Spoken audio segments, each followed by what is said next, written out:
Good morning and welcome to the UK BIM Alliance Communities Leadership Team virtual conference. This morning our event will focus specifically upon operations and asset management. Just to let you see me on the screen, I'm Christine Gorsden, and I wear several hats. I am a past practitioner and I have worked in the worlds of FM and asset management. However, in this guise, I lead the BIM for FM Community Hub as part of the UK BIM Alliance Communities Leadership Team. This morning's event will focus upon operational and asset management. This has been facilitated by the BIM for FM Community Hub and, as before, is convened by virtue of the UK BIM Alliance team. From a personal perspective, with the publication of the ISO 19650 Part 3, I personally remain ever hopeful industry will continue to further focus this effort, particular to information modelling relative to the life cycle of the asset. For me personally, and I know for some of you out there and some of our presenters, this focus has been a very long time coming. And again, I totally appreciate not without considerable effort on the parts of very many.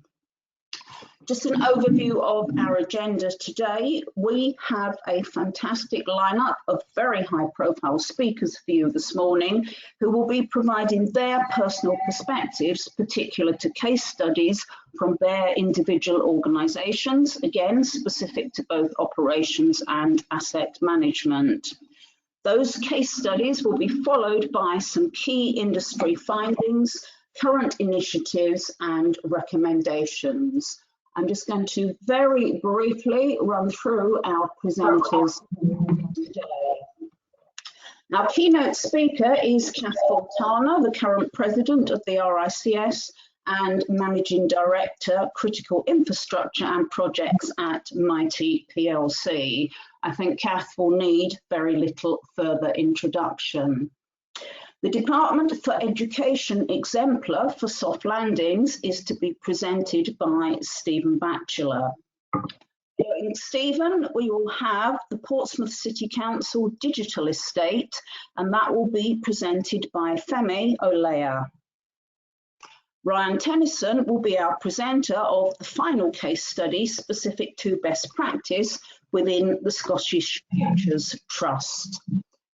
And then Vicky Reynolds, Chief Technology Officer for I3PT, will be providing a resume of the CIB surveys particular to the golden thread, terminology very familiar to us all.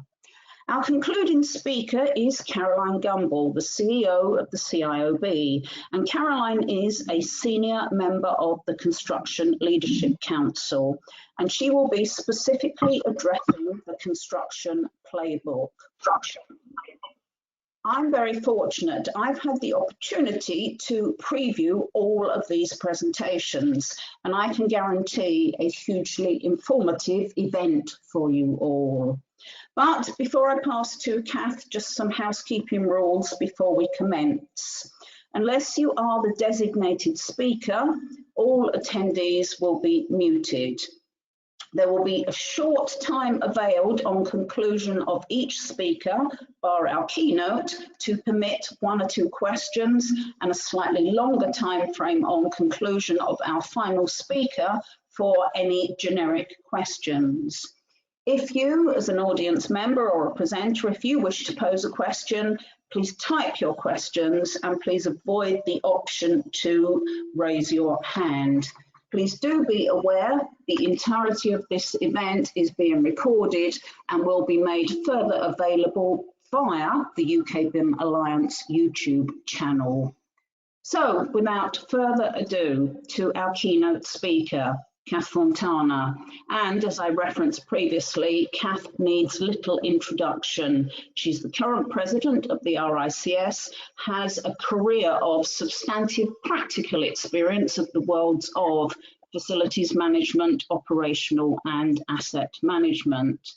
To square my own personal circle ahead of this event today, Kath was actually one of the inaugural members of the original BIM for FM community group, and I make that close to a decade ago, ahead in fact of the formation of the UK BIM Alliance. Kath, welcome today. Thank you very much, Christine. Much appreciated introduction. Good morning, everybody. As Christine said, I'm Kath Fontana, Managing Director of Projects at Mighty PLC. I'm also, as Christine mentioned, the 2020-21 President of the Royal Institution of Chartered Surveyors, and recently been appointed as a non-executive director of the UK BIM Alliance, which I'm very honoured to be part of, absolutely. I think the first thing I would like to say is it's good to be back.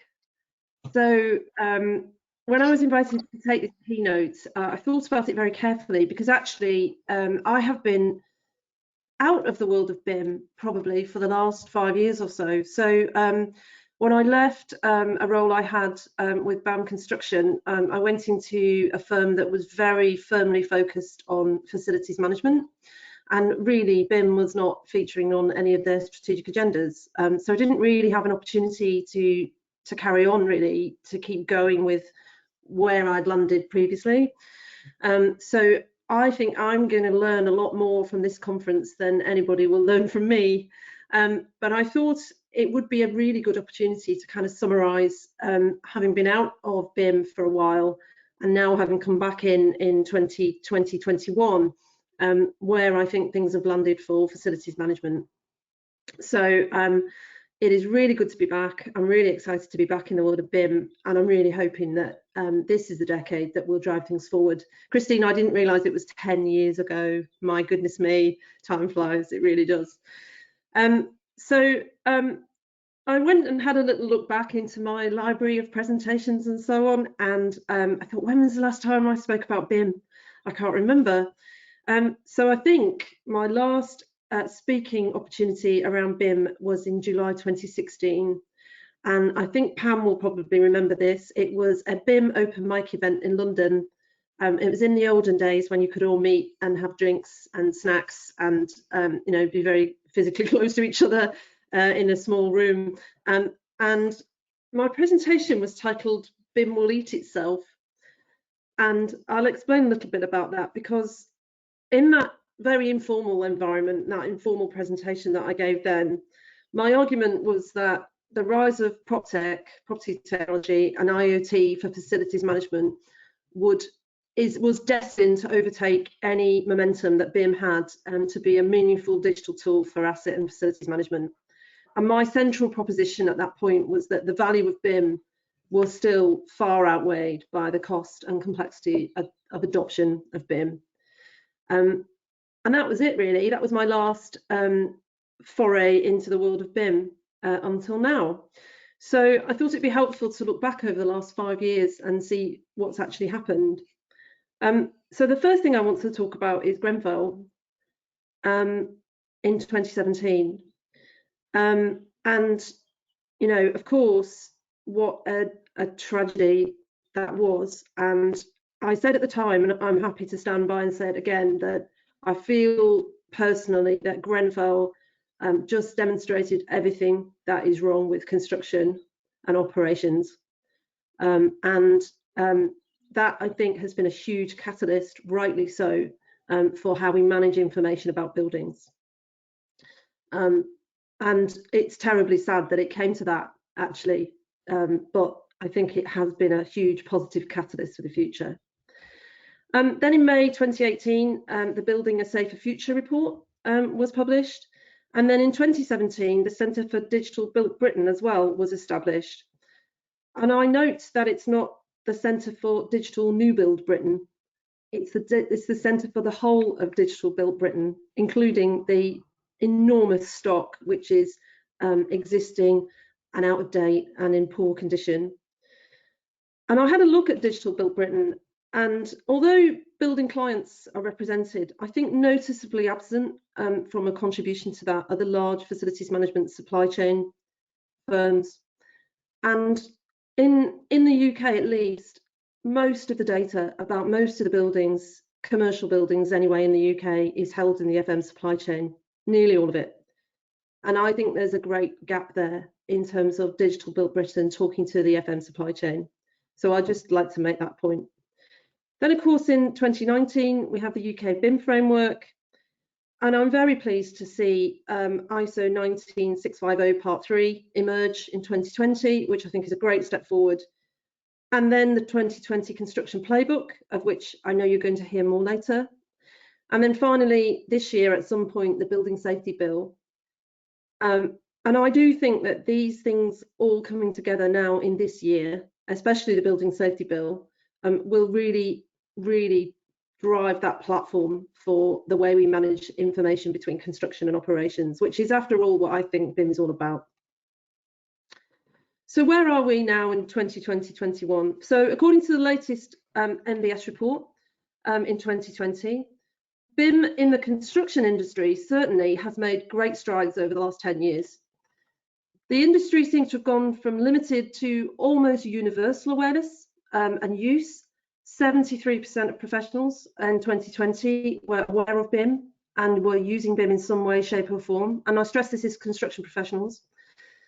BIM has driven substantial change to workflows, but has brought a lot of benefits. And the benefits we will all be familiar with: coordination of information, reducing risk, improving productivity, greater efficiency, and allegedly, according to those respondents, operation and maintenance savings.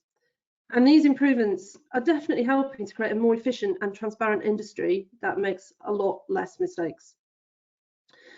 And survey respondents overwhelmingly agreed that digital technology can really help with health and safety, 70% saying it would improve it, 70% saw its potential to address sustainability, and 81% anticipated improvements in productivity. And you know, productivity, health and safety, sustainability, carbon reductions are all massive priorities for the whole of the built environment. But if we scratch the surface, I don't think it's been the resounding success that it really should be. So of all those people who were aware and knew the benefits, only 40% reported that BIM is the norm. And a similar figure were using British standards and ISO standard processes. And the use of those processes, I think, is the true test of BIM and connected information. Specifically SMEs, almost 2/3 of small practices yet to adopt BIM said their projects were too small for BIM, and over half of them said it wasn't relevant. And the most common barrier for all of it is a lack of client demand. My own projects team, and we are a £200 million specialist building services contractor really. When I talk to them about our BIM capability, and we do have BIM capability, only 40% of our clients are asking us for BIM. So it seems very aligned to the NBS survey. And interestingly, my team tell me that they are consistently asked for BIM Lite, which apparently is the 3D model without the data. What I'm also hearing is that manufacturers actually are pretty advanced and can provide all the information we need actually from their data sets. But this BIM Lite concept seems to be quite prevalent in the tier 2 supply chain especially.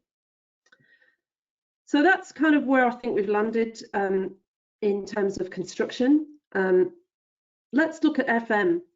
Where has FM got to in the last 5 years in terms of digital information management?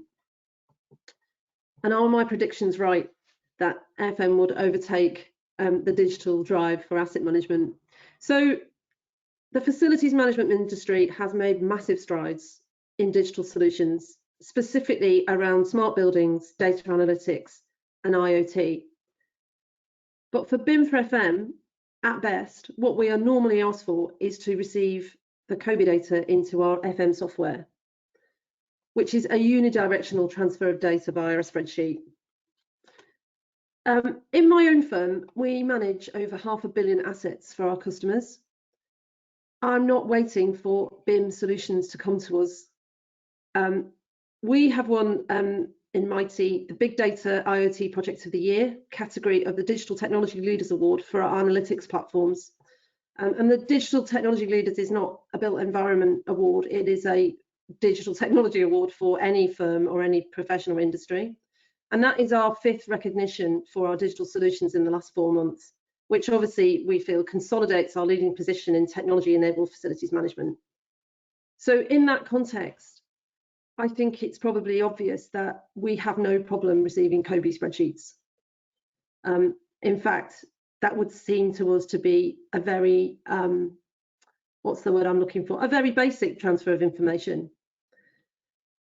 Now, interestingly, the UK RICS FM market survey in November 2020 said that a net balance of 82% of respondents reporting that there's been a huge increase in investment into data analytics over the last year, even rising from a figure of 75% in the previous August. And likewise, investment into connectivity, Internet of Things, was cited to have risen firmly, returning to a net balance of 75%. So I think if you bring that together, facilities management is hugely advancing in terms of how we manage information. And in that context, we need to think about how BIM will contribute to that. I don't think anybody would argue that BIM is still largely seen as a tool for design and construction, probably in that order, of large new build projects. And to date, the benefits of BIM have tended to be quite limited in scope to the work within individual disciplines, and I would say particularly design or individual phases of projects. But new advances in technology and where facilities management specifically is now in terms of our digital capabilities do make those whole life improvements possible, from conception through construction to commissioning, and absolutely yes, into operations. So I think the challenge now is to make BIM really relevant and really usable for all parts of the industry. There are definitely some green shoots that I can see, which is really positive. And I think the biggest change of all is client demand. We have tendered a lot of work over the last 12 months for Defence in particular. And Defence have put out the biggest facilities management tender in Europe over the last 12 months, a huge project. And they have embedded really extensive and detailed BIM requirements in those tenders for the facilities management firm. And that is a really positive step forward, because client demand is the thing that will really drive the uptake of BIM. We're also seeing pretty strong demand for BIM in healthcare and higher education projects. No doubt we'll hear a lot more about that later. The private sector tenders that we have, they're less inclined to be specific about BIM, but they absolutely are hooking onto common data environments, and they're absolutely hooking onto digital transfer of information. And it is really good to see soft landings back in the Construction Playbook, albeit I feel personally it has softened up a lot from the mandate. So it will be really interesting to hear more about that later. So in summary, I think facilities management is absolutely ready for BIM. Absolutely, we are ready for BIM, we're able to support it. If the client demand is there, I think we've got the tools and the processes in place to use it. Mighty is working with BSI as one of 6 organisations to pilot and develop an e-learning BIM fundamentals course and a one-day masterclass, which all follow the BIM qualification pathway to become BIM practitioners, either in project delivery or asset management.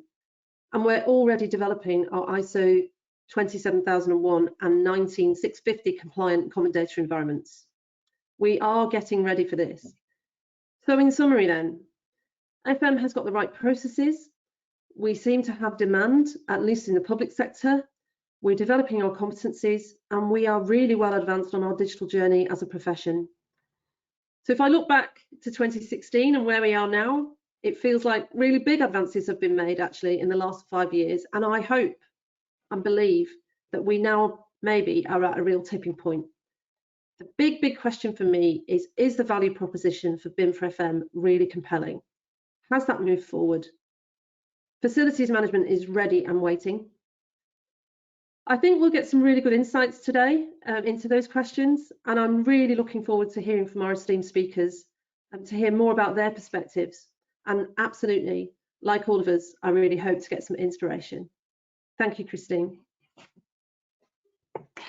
Thank you, Kath. You may have thought you were out of date and less than informed, but from my perspective, you are wholly informed. Much of your comment was very current and up to date. So very much appreciated, and appreciated you will continue to stay with us and listen to our case studies. So to pass on to the commencement of our case studies, Stephen Batchelor is a project director in the capital design team at the Department for Education. Kath just obviously referenced higher and further education. And in Stephen's case, his experience is particular to the schools programme. One of Stephen and the Department for Education's initiative is the implementation of soft landings, again referenced by Kath. So, Stephen. Thank you, Christine. Good morning, ladies and gentlemen. I'm Steve Batchelor. As Christine has said, I work in the Department of Education in the design team. I'm one of the project directors and I'm responsible for BIM. So what I thought I would do was start by just defining what the soft landings definition is. It's really to champion better outcomes for all new public sector buildings through design and construction. And it's supported by BIM information modelling so that we achieve the value of the operational life cycle across the entirety of the estate. The soft landings process we've adopted within the school's operation, it's basically based on the DFE requirements, because we are running two capital build programs, the Priority School Building Program and the Free Schools Program. And these produce roughly 200 refurbished or new buildings every year. And we complete those annually, so it's a continual process.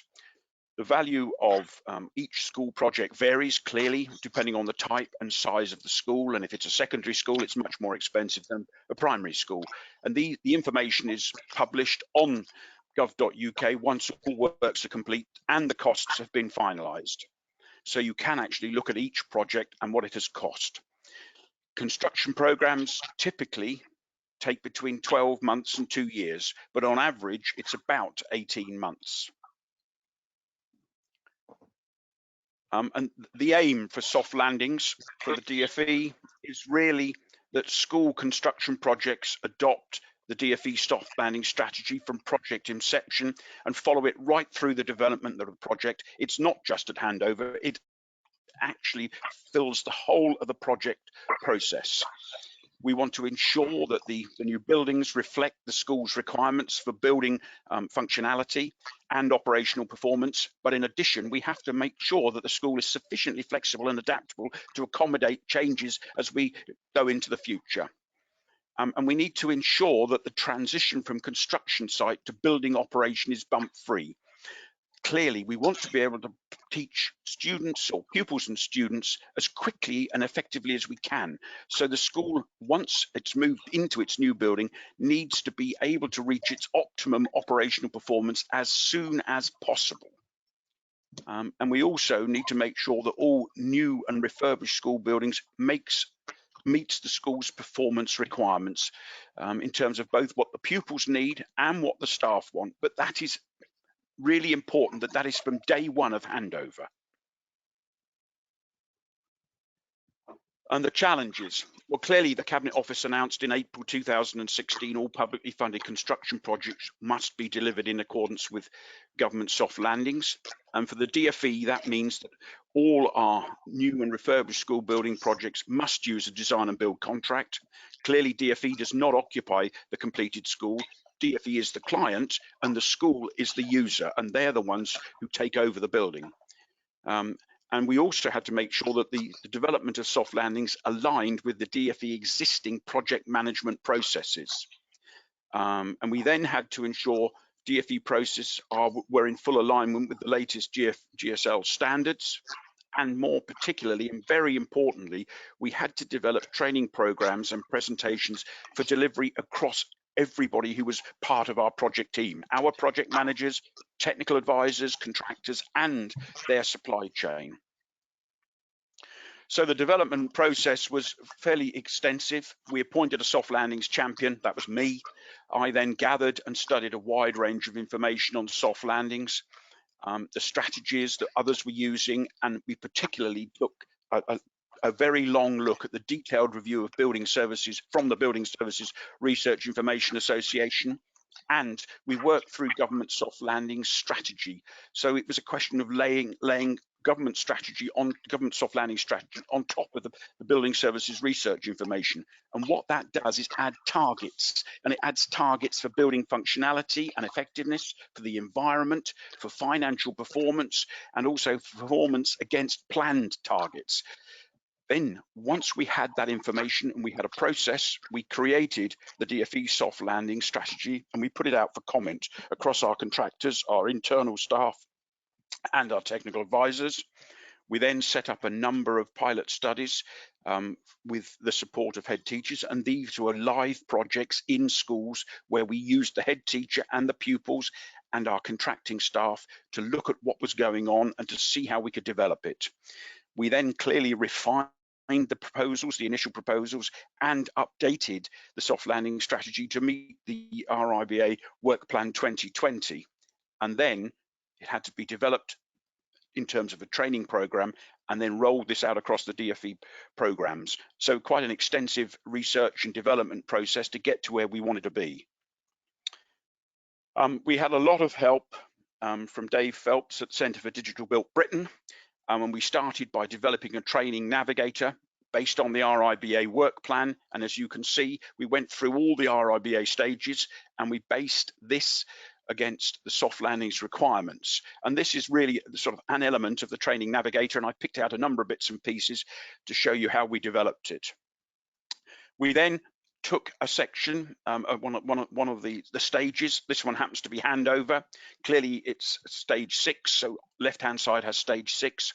We looked at the project management tasks that we needed to do to make sure that soft landings worked. We then worked out a more detailed task that actually reflected where DFE wanted to be. We identified who the lead contractor was going to be, or the lead partner was going to be. Sometimes it was the school, sometimes it was the TA. In the handover, it was clearly the contractor. And as a consequence of the RIBA Work Plan 2020, we now had to provide a required output. So for example, we had to provide operation and maintenance manuals, and they had to be specified and designed as we required, so that we got what we actually wanted. And we actually, at each stage, before we moved on, we got all the required outputs ready to go. Once we got that ready, we then said, what are the key tasks? And we looked at the key tasks to make sure that before we went through the gateway, that this is the red box, that we'd done the crucial things. And that enabled us, before we moved on, to look at the feedback, look at any defects that we'd had, look at any non-conformances, to structure the requirements to make sure we delivered them, and then use that as lessons learned. And the lessons learned were then ploughed back into the new projects. And so what were the findings? Well, we had to think very carefully about what was required. We had to look at how things were being moved forward. So the development and soft landings strategy and the processes was a significant task, because we have so much diversity across the department in terms of what we are building and the types of schools that we're using. Considerable research, and we were very heavily supported by BISRA and the government soft landings team. And I said certainly the Centre for Digital Built Britain and Dave Phelps was very supportive. We got a dedicated project team with a wide range of skills, and we reviewed, tested, revised, developed as we went forward. But what we then had was a wide range of presentations, because we had to get through the DFE governance board, we had to put it in front of program managers, construction managers, technical advisors, and ICT managers. And then we had pilot studies to trial and test and refine the soft landings process. And as a consequence, we then had a strategy that could be basically used for the rest of the process going forward. And then the benefits. Now, it's been going about a year when we've adopted the full soft landing strategy, and the evidence is quite clear. It suggests that we have reduced construction errors through misinterpretation, failure, or poor communication. In fact, much better communication has done that. We reduced the unrealistic expectations because everybody was part of the communications process. We reduced, therefore, the total project timescales because we didn't have unplanned or unexpected delays. And as a consequence, we were able to move things much more quickly. We reduced the construction costs for project defaults or rectification work after completion. And the fact was that we were able to reduce the problems because everybody was working hard beforehand to get everything ready before we reached practical completion. And we also reduced the number of staff having to return to site after handover to rectify defects and snags and so forth, because work was actually completed effectively to a quality standard before handover. Now, what this did was it improved the timescales for the school to reach its optimum performance in the new building. Now, this was really, really important. You cannot go into a school and then wait around for the children to be educated while things are fixed. You have to be providing effective education to the pupils as soon as the school is ready to go. And therefore, to reach its optimum performance is absolutely critical. It also improved the well-being for the school building occupants, both pupils and staff. First of all, the head teacher and the staff weren't running around trying to fix things that weren't working or fix things that had broken, or actually learn how things worked because they hadn't been trained properly. Because we'd done the training, we'd made sure things were fixable, we'd been able to get things to work effectively straight away. And that, of course, meant that the pupils were able to sit down and learn to take lessons of straight away. And the way that we did that was to bring pupils and staff all the way through the construction process. So not only did they have a say at the very beginning in terms of the school's performance in the building that they wanted, but also they were able to come onto site, see the construction of the buildings as it progressed. And so the staff and pupils were therefore effectively empowered. They knew what they were going to get. They could see how it was growing. They would have a say. And as a consequence, when it came to take the new school over, you couldn't stop them. They were trying to get in as fast as possible to make it work. And actually, that has been a really big benefit. And then, so for the future, so what we're really looking at is that all new and refurbished school building projects will now use the DFE soft landings process right from the beginning, from project inception. And that's, as I said earlier, about 200 schools a year. All the soft landings process information and supporting documents are available to DFE managers, to the contractors, to the supply chain and the technical advisors. And because of the lessons learned processes, we are able to update things as we go forward. In addition, each project, we look at the defects, we look at non-conformances, and we look at the lessons learned and use those to support the introduction of the next project. And therefore, we're trying to eliminate some of the problems, but improve some of the things that we are seeing in the way that we're working. There is internal soft landings contact and email addresses to provide support and help when it's needed. We look at the feedback and we then provide further information. And I think one of the crucial things is that we have regular soft landings updates. We look at what's going on, we talk to the various contractors, technical advisors, we provide training presentations, we review the process of soft landings. Is it working effectively? Are there things that we can do to improve it? What changes do you wish to make? And this goes right across the board. Project managers, technical advisors, contractors, and their supply chain. Everybody is involved, everybody has a say, and this is controlled and managed centrally so that we get the latest and best information, and that can be used as we start new projects. And that, I think, ladies and gentlemen, is the end. I'm very happy to ask any questions. Thank you, Stephen. I'm looking at the questions as I'm speaking to you, and the first question I have is, and we've probably only got time for a couple, but the first question is, how can digital working excuse me, provide a soft landing for the handback of facilities delivered under PPP contracts? And there's a reference to PFI. Happy to answer that. Yes, it's perhaps not my total expertise, but I think the crucial thing is, from a digital point of view, it's actually having the information. When we get schools now, we have a lot more information because we've recorded it, because we've developed it. And I think the ability to have a vast store of information is much more effective, because you can then refer back and you can see what's happened. I think on some of our projects, we didn't have a total understanding of everything that was there and all the information. It perhaps wasn't recorded as effectively as it could be on BIM, but any form of digitalization of any project will give you a great deal more of information. Now, the joke, or sort of the introduction, really is a question of saying, if those of you remember the Starship Enterprise, the captain walks onto the bridge and he says, "Computer, tell me." And the only way the computer can tell you is because you've got that digital information stored, and that's the important thing. Thank you, Stephen. One more question for you. Yours was, and I mean you in terms of Department for Education, yours was a very long journey requiring somewhat of a cultural shift, a change in perception, more collaborative working. Kath has already mentioned, and we're going to hear later, how soft landings is now embedded within the mandate via the Construction Playbook, if in fact you perceive this as a mandate. You referenced how you, within the Department for Education, you further share experiences, you take that information further forward to other projects. Will you be sharing your valuable journey with other government departments, helping them to progress?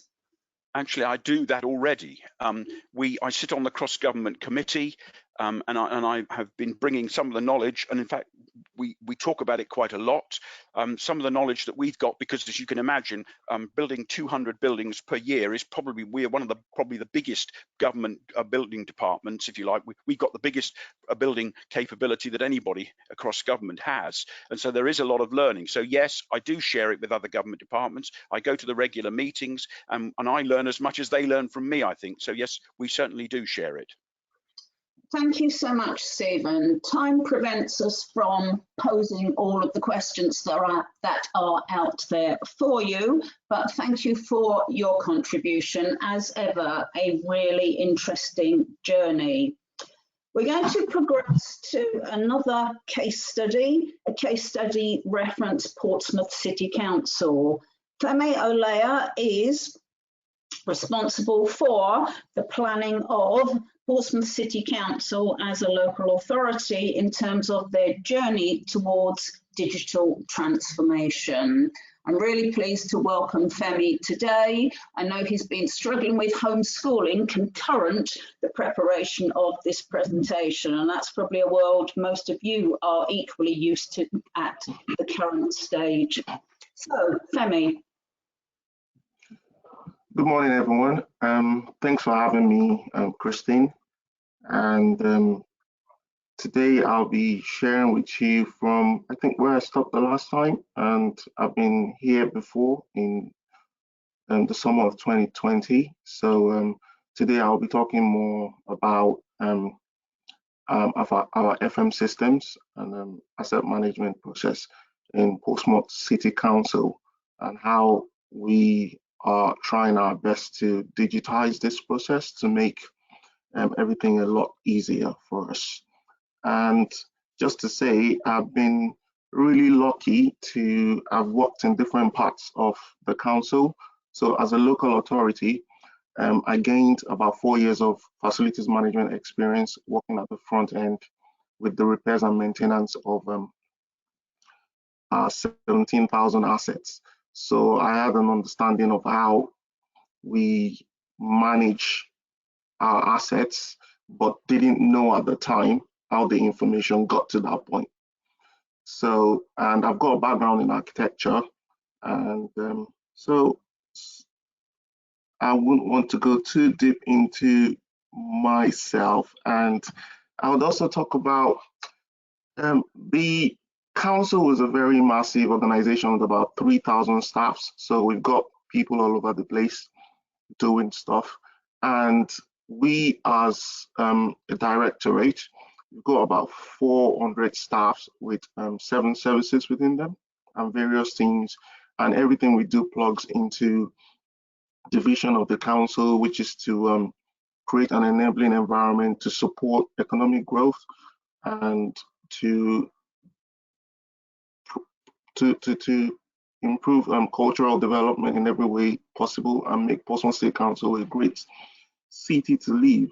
So I work within a strategic development team, and we are the development team of the council. We develop all the assets. So we are right in the middle of the entire life cycle process of the assets before it's being delivered to move to the operational phase. So, and my role there is I'm the BIM lead, so I come up with all the BIM strategies and the very possibility of us digitizing our processes in Portsmouth City Council. And I would go briefly into what BIM means for Portsmouth and where we are so far. And because we believe in adding value, and we believe in using new technologies and information exchange and to improve our processes to basically add value as an organization and make our end users have the best experience possible. And the drivers for us when we picked on this was the fact that we're a public organization and we've got the potential to drive change, not just within the organization and but in our area, and we have the potential to encourage all our stakeholders to go on that journey with us, because we own quite a lot of assets, which is about 17,000 and still counting developers. And I think from the last time I did this, we've built more properties, and we're building more and more properties, and we have our housing quota for Portsmouth, which is by 2036 to build 18,000 properties. So that's a huge one, considering the fact that we don't have lands anymore. Things are a bit more difficult now. So we are thinking of new ways to develop. And the strategy for this basically was, we're still very young in the entire process. And so we've only been here for about 3 years now. And between 2018 and now, we've been able to implement BIM on a few projects which are running as we speak. And we're trying as much as possible to get the asset management team involved in this process so we can bring them in from the very beginning so they can make their contributions to, so that the asset management process can be a lot more easy for them when the building is in operation. So we have a phased approach to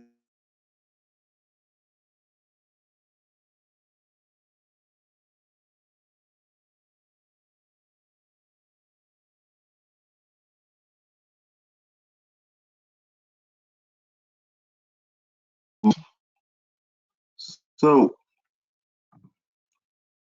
what does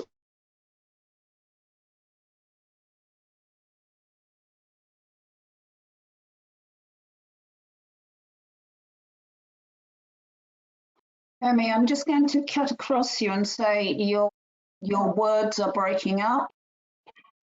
Yeah, we've got a process in place already that works for us. We have a strong FM team, and the entire organization has a whole life cycle process in place already, which covers design, delivery, and operations. And we've got various services and teams within the council that does all of that service, and I fall within the delivery team. So, and this cuts across the entire life cycle of the asset. This process is basically built on systems thinking, and we as a team are bringing the BIM process into our already established processes, which is to bring to make our data a lot more structured and to establish a process that can help us extract information from this data and how that information is being used within teams is very important. So we are currently encouraging and raising the BIM awareness with the asset management team so that at the time when we are going into tender, they have an input in the entire process, so they can put forward their questions in terms of us assessing the contractors that will be working with us. And most of the contractors we work with and supply chain, we already have a lot of them on a primary framework that we use to encourage SMEs and mostly partners that have been with us for quite a long time. And there is no smooth process without its own challenges. So in order to be able to digitize our information processes, there are quite some challenges that have popped up that have and part of this is from the front end. When we're going into tender, we usually have our traditional employers requirements, which breaks down how our requirements for every project we want to do, and we expect the contractor to explain to us how they're going to achieve what we have stated in the employer's requirements. And the other part is the exchange information requirement, which states how we want the information to be exchanged and created as well. So we add these two together. And I think one of our projects, I won't call it a mistake, but one of our projects, the process we've followed is because we already have an established system of how we manage our assets. So when we were putting together the asset information requirement, we used our existing design performance specification standards to create the asset information requirements, which formed part of the exchange information requirement documentation. And that worked quite well, but most cases we might be jumping into conclusion without analyzing the need for that project based on what that project really needs. So that is one part of it. And the other part of it is because the organization is quite large and we've got various departments and everyone works in their own way. They have their own systems and way of doing things. So sometimes information might be a bit difficult to get. So, and we're bringing the BIM process into the mix so that information can be requested when it's needed, to who needs it at the time that information is needed. So that way it can help us structure things a lot more better. And what we have also done into our tender documentation is to request for information in COBie formats so that a good foundation can be laid for the operational phase of our assets. And the third major challenge is balancing our existing assets with the new ones. The existing assets greatly outweigh the new assets. So in terms of implementing BIM and getting buy-ins from key stakeholders in every department, the question they ask is, okay, if you want us to digitize our estates, how do you want us to digitize the existing? Because that is going to cost us quite a bit of money. So what I've been able to achieve with that is we've been able to digitize the 50 square kilometers of Portsmouth with all our assets there. So the whole idea of this is the starting point. So instead of using the ordnance survey maps to design from the very beginning.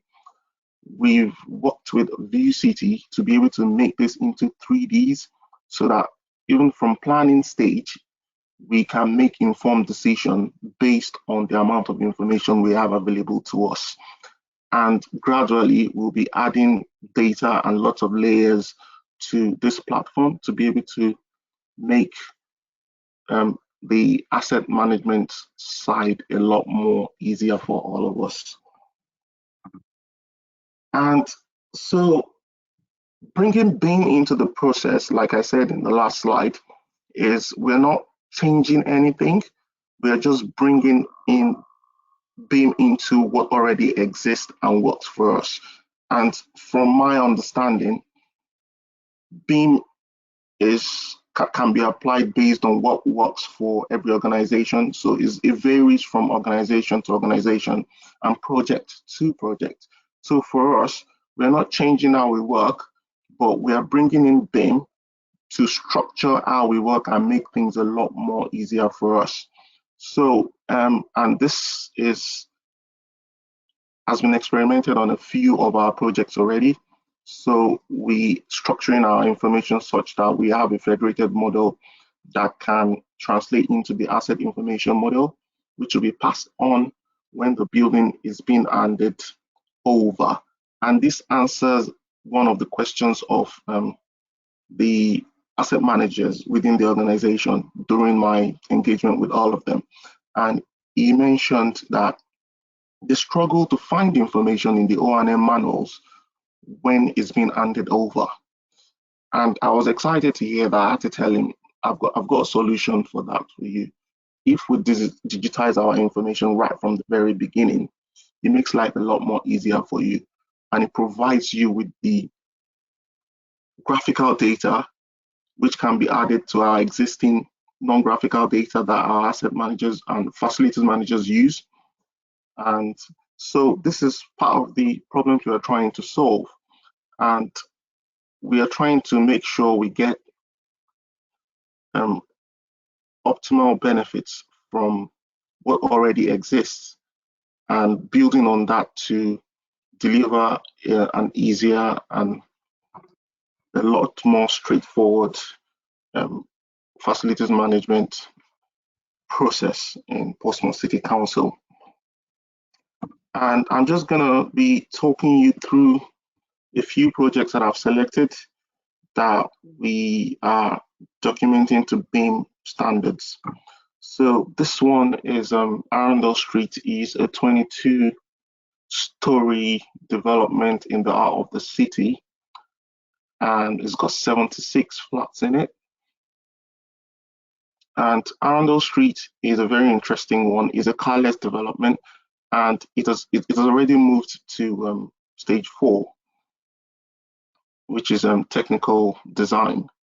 So it just got out of planning. So we've done all the necessary documentation, but before we actually embarked on documenting this project to BIM standards, we carried out a viability assessment and return on investment process on it using I think the Scottish Future Trust platform to do that, just to have an idea of where that's going to take us, and it came back positive. And we put together a robust exchange information requirement stating what we want and how we want the information. And this is going to be done through our CD common data environment setup, and our go-to common data environment setup is BIM 360, which I offer trainings on within the council once in a while to get people up to speed with the interface. And we have also documented our asset information requirements using our standard O&M documents, which I mentioned in one of the earlier slides. And the projections for us on this project is to monitor and measure progress at every stage and have a more efficient operational and asset management experience. And we also are looking to have an effective asset management model and a Kobe spreadsheet to facilitate the operational phase of the assets.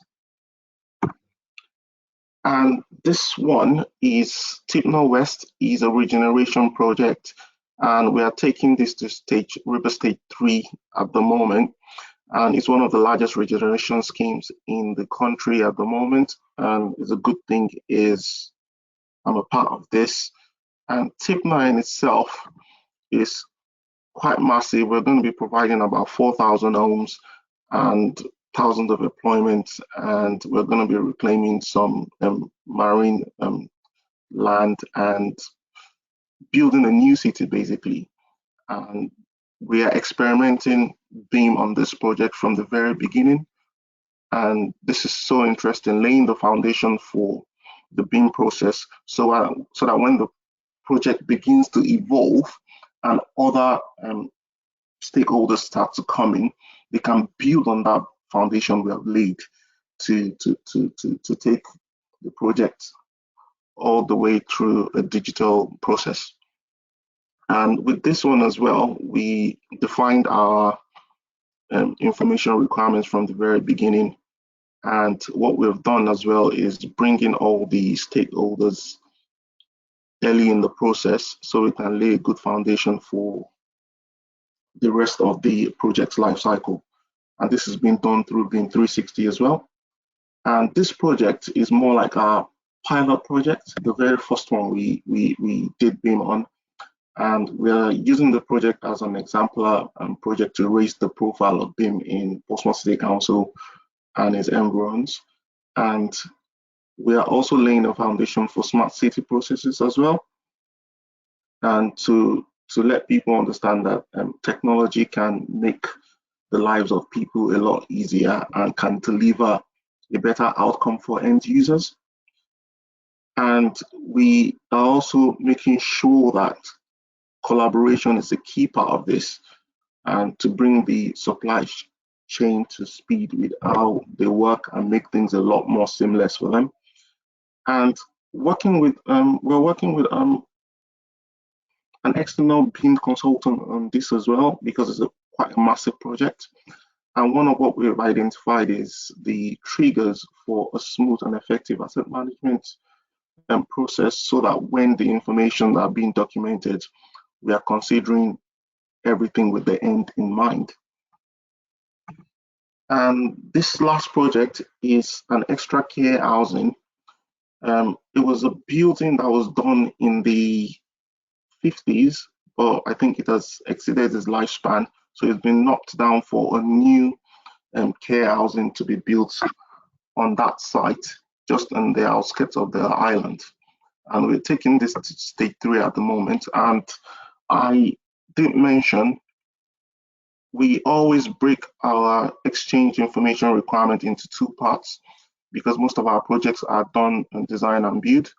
So on this project, it was broken into 2 parts that cover stage 1 to 3 and 4 to 7. So, and because from 3, we go back to tender to get a contractor involved in the project due to the procurement route we are taking. And this project has got 62 flats in it, and this has gone a bit far, and I'm more engaged in this one based on because I'm the one playing the role of the information manager on this. So I'm doing quite a lot of trainings, checks, and making sure the information is being done properly and is being delivered at the time it says it will be delivered. And I'm working a lot on the master information delivery plan, checking that the progress of the project against the BIM execution plan that was being issued after we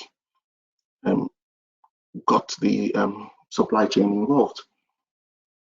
So this is being done in BIM 360 as well. And we are ensuring that when this project is complete, it's going to give our facilities managers a whole new experience altogether. And I think in conclusion,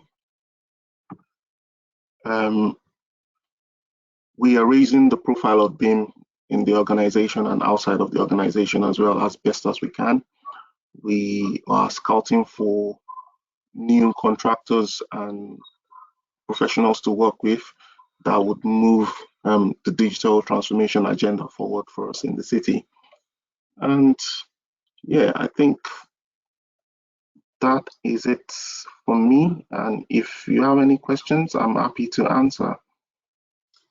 Thank you, Femi. That was an absolutely excellent presentation. If you are as good at homeschooling as you are in terms of presenting information on information modelling, then I think your family has a very positive future. So thank you for your time. I've been monitoring the questions as you've been speaking, and there have been a couple of questions that have cropped up that as you've progressed your presentation, you have actually answered. And thank you so much for those concluding case studies. That really brings the whole process to light.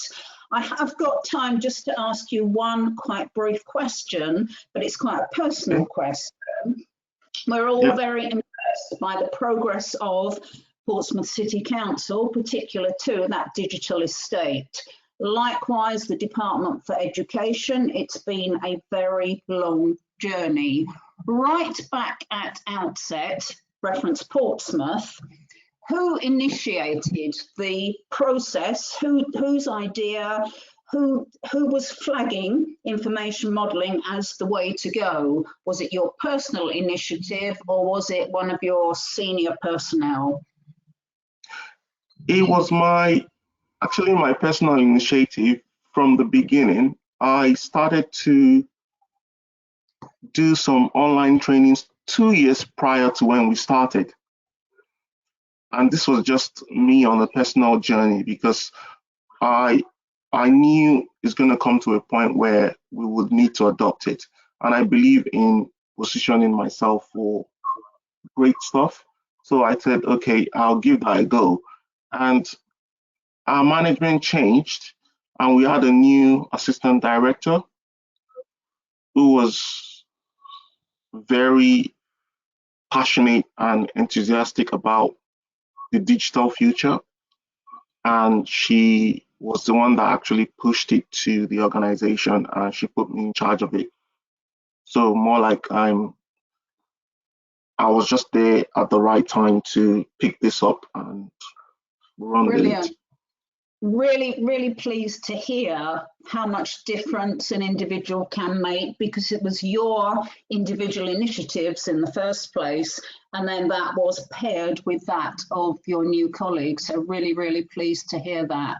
So thank you, Femi, really appreciated again. And thank you for providing within your presentation that really obvious link to our next presenter, because you reference the Scottish Futures Trust as a model, and Ryan Tennyson is part of infrastructure technology team within the Scottish Futures Trust.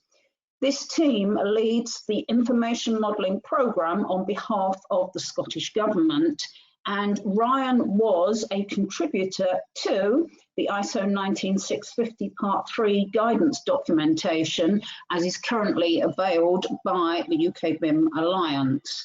So, Ryan, you're going to focus upon the information handover process and best practice. Thank you. Morning, everyone. Just want to double check that you can hear me and see my presentation. Yeah, absolutely. Thank you. Perfect.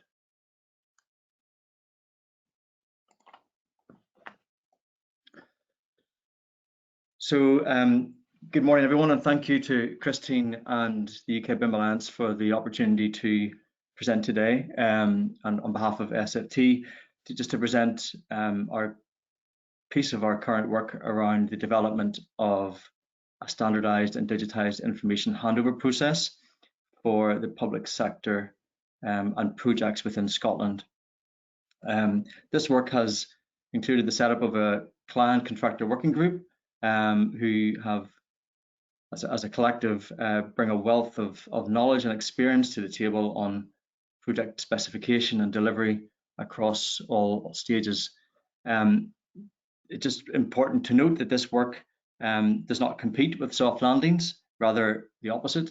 What we are actually doing is focusing in on the handover stage of that and really trying to get under the bonnet and look at the mechanics of how better to make that happen. So the outcome of this work will also be made available for the adoption within our Standard Information Management Plan, which is currently being rolled out across a £1 billion schools programme, the Learning and Estate Investment Programme in Scotland, which is delivering 37 new school projects across 23 local authorities. For those not familiar with the Standard Information Management Plan, it was released the early part of last year, and we worked closely with industry and consulted with industry to develop it to help contracting authorities establish their information and project and asset information requirements properly and deliver those using BIM in accordance with the new standards, ISO 19650 parts 1 and 2, and the UK BIM framework.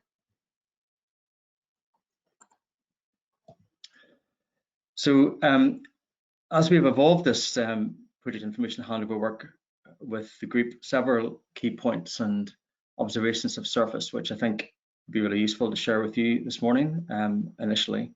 And these points are by no means groundbreaking, but are profound, but for me helps to draw focus on the importance of the handover stage itself. So the first point really is a building's handover stage is not an end point, rather a starting point with often complex needs and associated expectations. So within the construction industry, the handover stage of a project is generally perceived as being its point of completion, the end point, whereas for owners and users of that building, it's the opposite. It's the starting point when the building becomes live and operational, and along with that comes along many complex needs and expectations. And this difference in perception is often linked to the way the various roles and contractual organisations have been set up either side of the handover stage, when one party finishes their work and another one starts. So the point being is that clients need to be aware of that, and that they need to ensure at as much as the earliest stage of the project that the right resources and scopes are established to ensure that there is adequate overlap and continuity at the handover stage. The second point is a building's reputation and success factors are linked to how well it can be managed and operated in a logical and safe way. The point in relation to this one is that the handover stage is arguably the most important stage of a built asset's life, and that the reputation and success of that building is not linked to only how it looks, but also how it functions and performs for its users. And our ability to accurately manage and measure and operate our buildings in a logical and safe way is essential in order for us to help realize that success. And fundamentally, information is the key and a necessity in order to do that. The last point is that to successfully measure and manage and operate our buildings, we will require accurate, structured, and up-to-date information from the outset and across all life cycle stages. So this is well understood in theory and pretty obvious, but the impact of not having accurate and accessible information at the handover stage is not often well understood. And for example, in a new building, a client, when the operator comes on board, may have to resurvey that building completely at additional cost and time, which causes delay to the operator and for them to be able to take over the management of that building and operate it from day one. And that is a failure, essentially, because at that point, it is impossible to be able to accurately measure and monitor the building at such a critical stage. And these points which I've just reviewed aren't observations that we have just taken as part of our working group. These are feedbacks that we've had from both clients and contractors as we went through the consultation with industry for the standard information management plan. So these are some of the points that has been relayed to us, that clients don't specify their information requirements early enough. The asset and manufacturer data is difficult to look for within the final O&M manual. Record information is often missing, inaccurate, or late at the project handover. It is often difficult to access information during the project delivery phase. These are comments that you may relate to and projects that you work with or buildings that you manage. And you know, this, when we look at the two images on the screen currently and the failures that have been associated with these as buildings, these failures have highlighted not just the physical problems that occurred with that, but underlying that information was missing, or there was poor information and not contributed in some respects to perhaps those failures happening. The excuse me, the number of industry reports that have followed these failures clearly identify, obviously, the root causes of the physical aspects of the failures. But it's interesting to look when you delve a bit deeper into some of the recommendations that come out of those. And for example, the Cole report on the Edinburgh schools said that there should be appropriate time and resource allocated by the client at the start to understand and develop the brief, and that the production, retention, and updating of accurate construction and operation information should be regarded as a fundamental requirement, most mandatory. The contractors should be required to put in place the appropriate arrangements for recording all the changes to reflect on the construction drawings to reflect the as-built, and it should be made available to the client as a permanent record. The second report, which was on the Queen Elizabeth University Hospital in Glasgow, where there was really serious failings in terms of the water system and the ventilation system. That report notes that there was a requirement initially to deliver an asset register and for all the assets on site to be tagged, but that this was delivered late, and that by default hindered the operator to the ability to be able to put their appropriate PPM in place due to the scale and complexity of the systems. There was a number of as-built drawings that didn't match what was installed, and also that all the information was meant to be on a digital platform, but on investigation that both hard copies of the O&M manuals weren't delivered, and that the information on the systems, lots of it seemed to be missing in terms of the testing and commissioning documentation.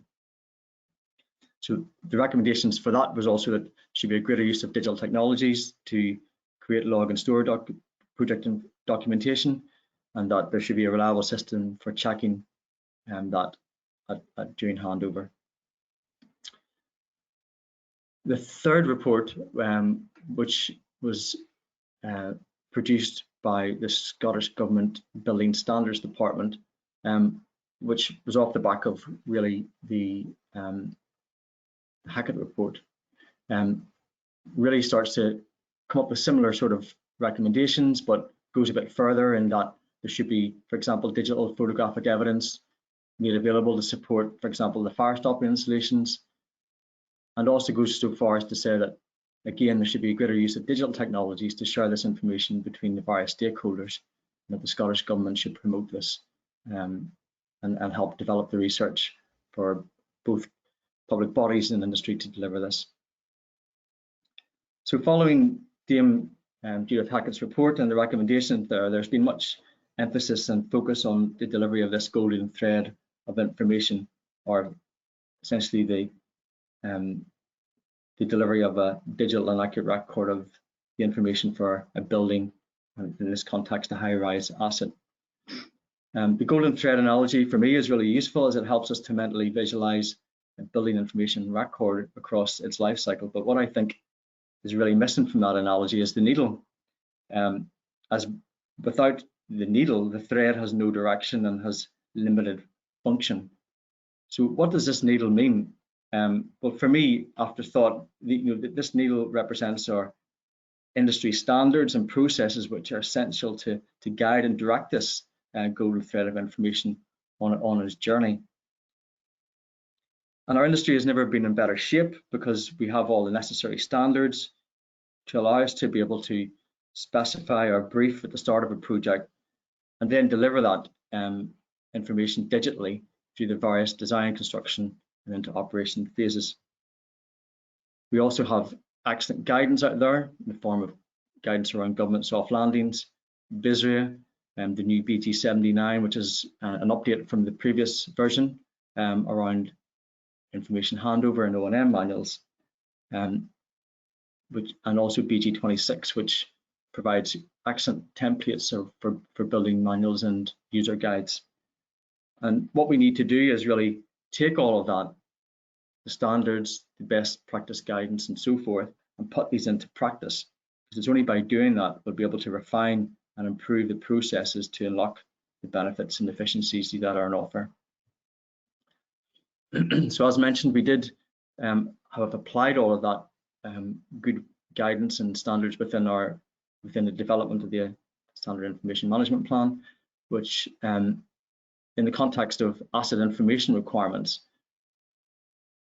encourages the client or necessitates the client and the FM stakeholders to, at the start, identify what their asset information requirements are and why they need that, and using the SIMP, the Standard Information Management Plan workbook and resources, follow the principles or the process outlined within the ISO 19650 to identify what their information requirements are, plan when it's going to be delivered and who's going to deliver it, and all of that will ultimately be underpinned by project information standard and the production methods and procedures. Essentially, by only following this can you guarantee that the right information from the right party will be delivered at the right time. And by the objective of the Standard Information Management Plan adoption and implementation is to really prevent not only just what we're seeing on the right-hand side of the screen as boxes and hard copies of information being delivered, but also in what we traditionally see, even in the way O&M manuals are handed over digitally, is that they're very much centered around work packages and structured in according to each discipline, which is siloed in effect, and it can make, I think as was mentioned in the previous presentation, makes it very difficult for both the client and the operators to be able to access that information readily and easily. So the Standard Information Management Plan requires, as part of delivering the process, that at the point of handover, that there will be the delivery of a validated as built or as constructed 2D and 3D information model. And in conjunction and in alignment with that, we will have the delivery of a validated digital O&M and health and safety manual, I say pre-handover up to the point of handover. And all that information will be in the form of graphical, non-graphical, and documentation. So a lot to plan, sort out, produce, and deliver. So we recognize that just our work around the Standard Information Management Plan wasn't enough, and in order to realize the success of what we want set out to achieve, we need to go deeper, and for that reason we have brought together this cross-working group, the Project Information Handover Working Group, which is made up pretty much equally with local authorities in Scotland and contractors and specialist MEP contractors and FM providers. And the outcome of this group is to develop a standard approach for delivering project information handover for public sector clients in Scotland. Now, the information will be principally digital, providing an accurate representation and quality record of the completed building asset. With this in place, it will enable the building asset to then be successfully managed and operated at the point of handover. There's many benefits available to everybody involved in this at a public sector and local authority level. Brings clarity and consistency in terms of best approach in this area. It reduces project risk as a result of poor information being delivered or inaccurate information being delivered, but also for the contractors and consultants and lower down the chain and operators, it provides business confidence and certainty on what is actually being asked for at an early stage and what then needs to be delivered. It also starts to inform the contractual and resource requirements at an earlier project stage and allows people then just to focus, once they know what they need to deliver, on how to do that. It also frees up time to be able to focus more on supply chain upskilling and really looking at the ease of interaction and how they need to access that information easily and find the appropriate training to support that.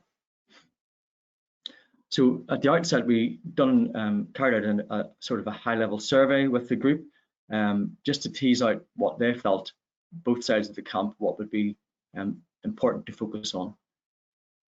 Not surprisingly, at the top came the requirement for clients to be able to identify and specify their project and information requirements at the outset. But what was sort of surprising was at the bottom that there was no sort of clear need or desire to look at how that information was being transferred over at the handover point, and essentially that were the clients ready to accept that. So that, after discussion, was something that we decided to focus on. And in addition, just what we know from previous experience, that there's real issues around at the start, not the clients not understanding what their space and asset naming conventions should be, and how that then can be used by the project teams to embed that within their information so that it's all aligned and coordinated. So what we did as a group was to identify what our considerations were. So we need to look at the stakeholders, the parties, the roles and responsibilities, the types of information that's needed, and how we access that so we can get the proportionality right. We need to look at asset classification and naming conventions, and also how that information is going to be delivered, stored, and integrated within existing systems. So as part of our initial workshops, we looked at the various stakeholders, the types of information they need, and the reasons for that.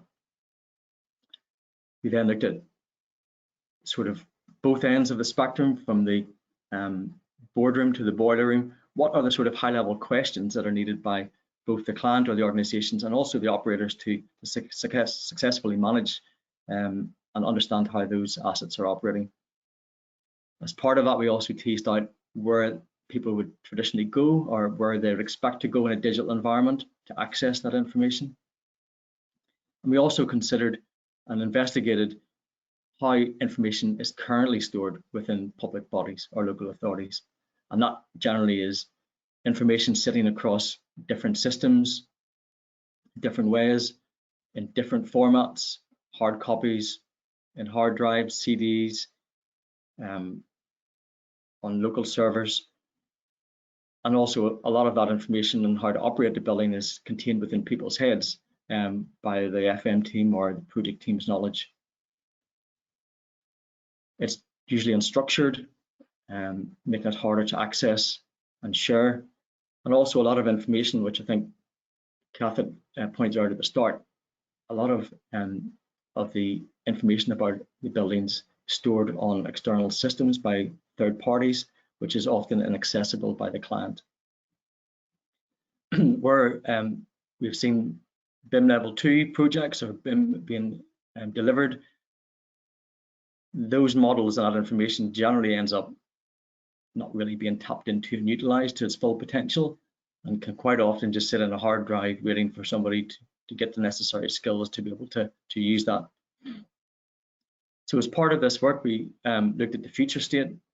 It's important to have the input of the knowledge of both the FM team and the project and contractor, the client team, to understand what is required, but ultimately that the information is delivered both as a record of the building and the information that's required for the operations of that building needs to be centralized and structured, and in a way that whether it's used across other systems or pushed to other systems, either within the local authority or with it externally, that it's all can be linked and synchronized.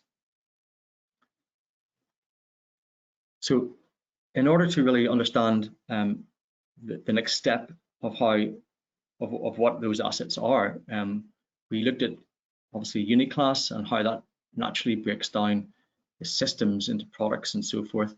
This for us was, and the clients within the group, was really useful because obviously at the start of a project they wouldn't necessarily know the products or the assets at that level that are going to be installed, but they do have a fair idea of the systems, and they can start at that point and work down through the chain. We also focused heavily on how that structure then can inform the asset naming and also the space naming, on how we can easily specify how that information can be tapped into whilst on site. This led us to then, when you think in terms of the hierarchy, start at a school building level at the bottom, and the systems and products and spaces that are associated with that. What are the different types of information that will be needed at the point of handover? As we know, using BIM, we can get a lot of that information directly from the model in the form of COBie, and that the assets that are in that model can be an accurate reflection of the assets that are actually installed on site. And that this can help inform the generation of an asset register, which generally or quite often is never delivered on projects, or if it is delivered, is not accurate and incomplete. That asset register can then be used to identify high-level maintenance requirements that can be given at the point of handover and allow the team to take that forward. On the left, we recognize that not all the information is going to sit in the model. There will be information cut from it, but there will be documentation required in the form of manufacturer's information and so forth, and that the importance of a document register to list out what is being delivered and to tick that off as it's being delivered by different parts of the supply chain. And essentially that in its unit becomes the O&M manual. How that is stored and linked together is important, and also the consideration of, as the information is being transferred at the point of handover in the operations, the structure of that needs to be considered by the client. Those documents and how they're broken down in terms of delivery, we've looked at that in detail in terms of the client at the start, looking at the O&M manual spec and brief, the contractor taking ownership of the asset register and the document register and making sure that that is kept up to date through the project as live resources to the point of handover. And that allows also through that brief and that management to allow the supply chain to really delve into what they need to deliver and feed that back up through the chain. So the next stage of the work with the group is really, and our current stage is looking at what would be that sort of standard structured O&M manual and asset register that we could use, but yet be flexible on different projects. But it's got a standardized process that allows it to be picked up and run by clients at the start. So obviously today's forum is not the place to look at it in terms of the detail, but to explain it quite simply at a higher level, taking that systems and products and spaces approach and looking at what is within the BISRIA BG documents. We've broken down the O&M manual into sort of 3 distinct areas: information that's required by the users, record information that's more static and is just used for referencing when required, and then the more sort of live dynamic information, or the operational information. And that sort of can be defined as information categories that link back through to the different systems, products and spaces. The O&M manual allows sort of more detail to be specified by the client around what is required for those categories, who will be the principal provider of that information, where that information needs to be stored in terms of information containers at the point of handover, and what type of information. Being able to categorize and deliver that information in that way allows that information to be structured, centralized, put on a database or a local server and so forth. But we have also needed to consider the accessibility of that information, that as depending on the user, whether looking for a digital user guide or a digital building manual or the O&M manual, that they can easily, through an interface, within 2 or 3 clicks, get the information they need. This work then has developed into the consideration of an asset register that can be used by the client at the start to start populating it, and again starting at the systems level. Most clients and most projects are able to identify typically what most of the 80% of the systems of that project will be, and they can do that through understanding what the statutory compliance requirements will be for that project or for that building, and also from utilization of data from previous projects of a similar nature. So breaking down the asset register and where we currently are, the client at the start and with the asset team or the FM stakeholders involved can identify what those high-level systems need to be.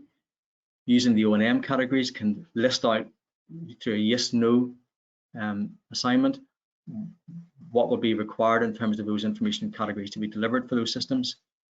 There's a section within it to support the contractors once they're on board to be able to map those systems to the relevant work packages, so the supply chain can then gear up and deliver that. And as the design matures and evolves, this register can then be further populated with the products that need further information. And those products, again, you can identify through the O&M manual what those information categories are and the different types of information that needs to be delivered, whether it's COBie, whether it's more graphical information for record and operational purposes. What was quite strong feedback from the group, the importance of being able to link those products. So there's a section within the register where quite simply you can identify what types of maintenance requirements are associated with those products and systems, whether it's condition survey, statutory compliance, or manufacturer's recommendations, and the ability just at a very high level to identify the frequency or periodical requirements for maintaining those assets on the field. And that at the point of handover is feedback we've got from clients is so valuable to be able to hit the ground running. So at this point, just towards conclusion, we haven't just been focused on the new building aspects. We've also looked at information that has already been delivered on projects and how we can better utilize those, whether that information is in hard copy or digital. So the first project, which we're currently looking at and we're working with Active Plan on, is taking a retrospective BIM Level 2 project and deliverables.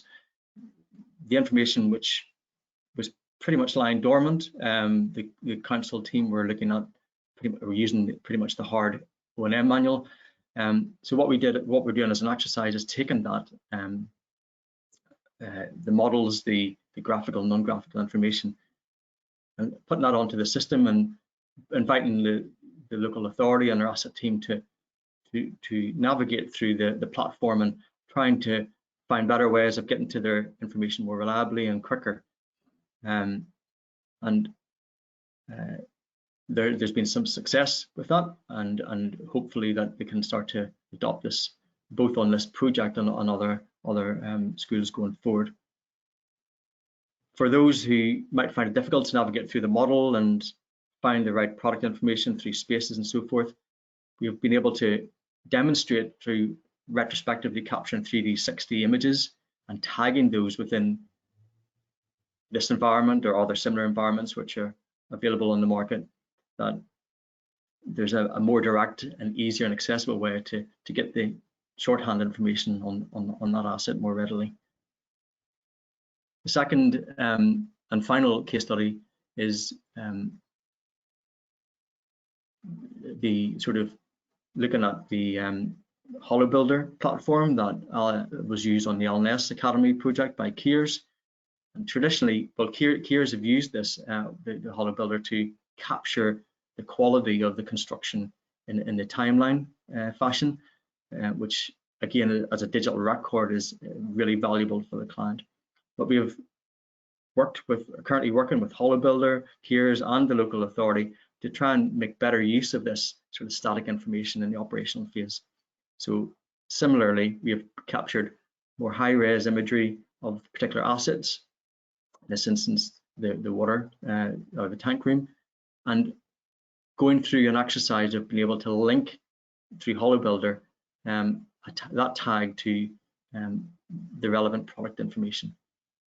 And this has been successful, albeit it's still in a prototype stage, but over the next 2 months it is going to be made available and tested in the field, where Highland Council, for example, who have a geographical area the size bigger than Belgium, can start to use this model, access it remotely, pick a product, and then linking that through to the CDE that they have and to the relevant parts of the O&M manual which sits within that CDE, quite quickly access that information for that product.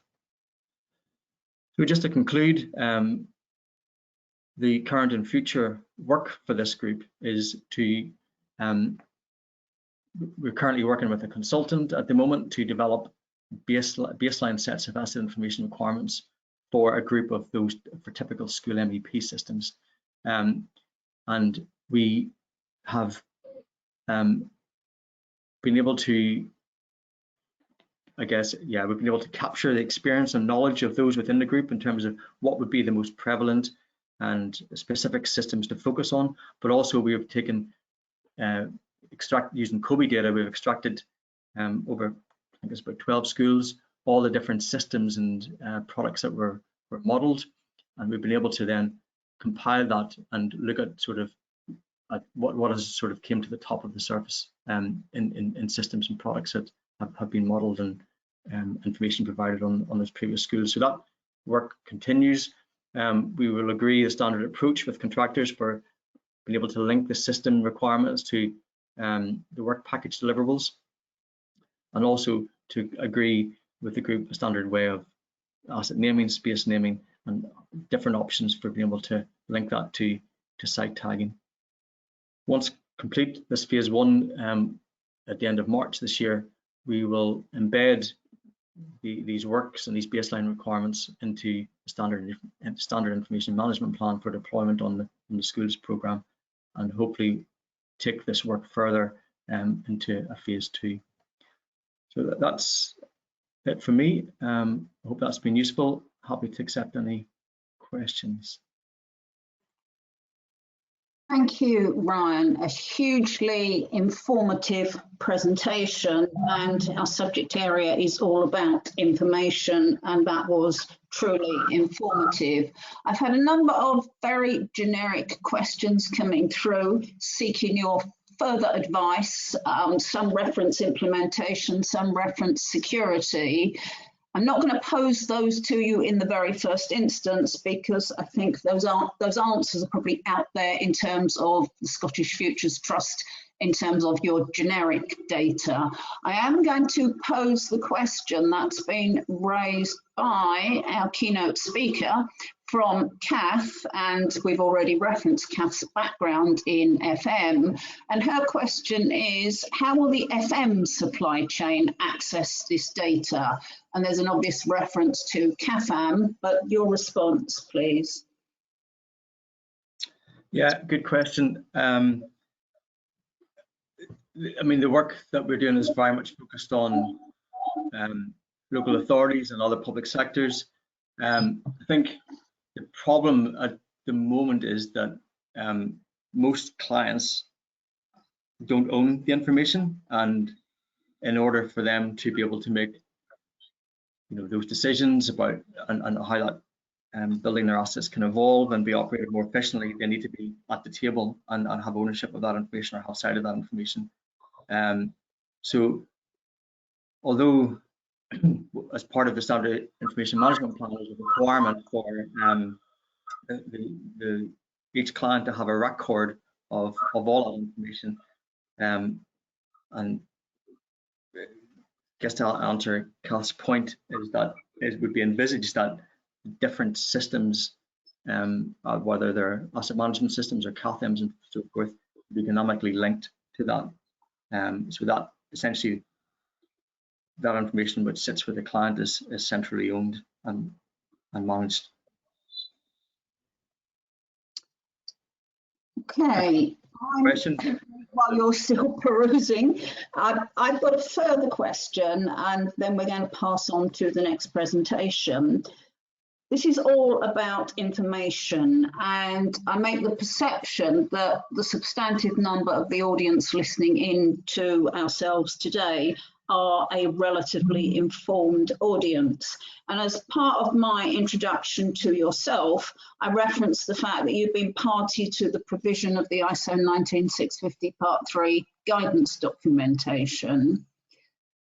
Do you think, and I'm not particularly picking on that singular document, but do you think the level of information out there is almost excessive now? Have we flooded that market? I'm always quite keen to show specific case studies to demonstrate what is ongoing, but what's your view in terms of guidance information and not just your own?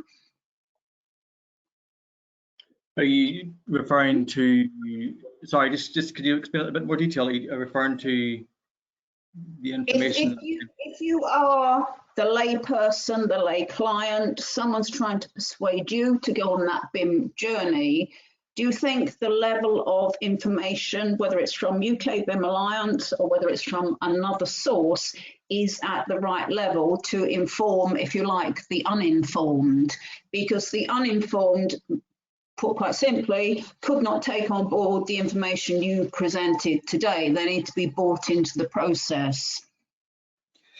Yeah, I mean, I agree, there's a wealth of information out there, and the information that's being provided by the people who have obviously inputted into that is incredibly valuable. It does start to break down and sort of tease out how that, from a standards to guidance into implementation, how that can be done. It's for many people who are maybe just new to looking at the standards and the guidance, it can be quite daunting. I guess what we're trying to do is within SFT is to try and break that down further, and through working with industry on the ground and clients and operators and so forth, understand the complexity of trying to apply those standards and guidance perhaps, but also trying to understand from their point of view what it is they need at a basic level in terms of information and data, and push that back up, into the process which we're trying to push down. I think we just need to go through that those iterations.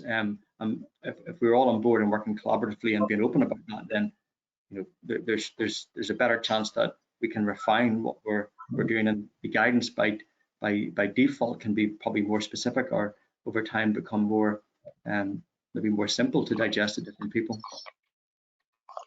Yeah, I have to say I'm nodding vigorously as you're responding to me, and thank you for your response in that regard.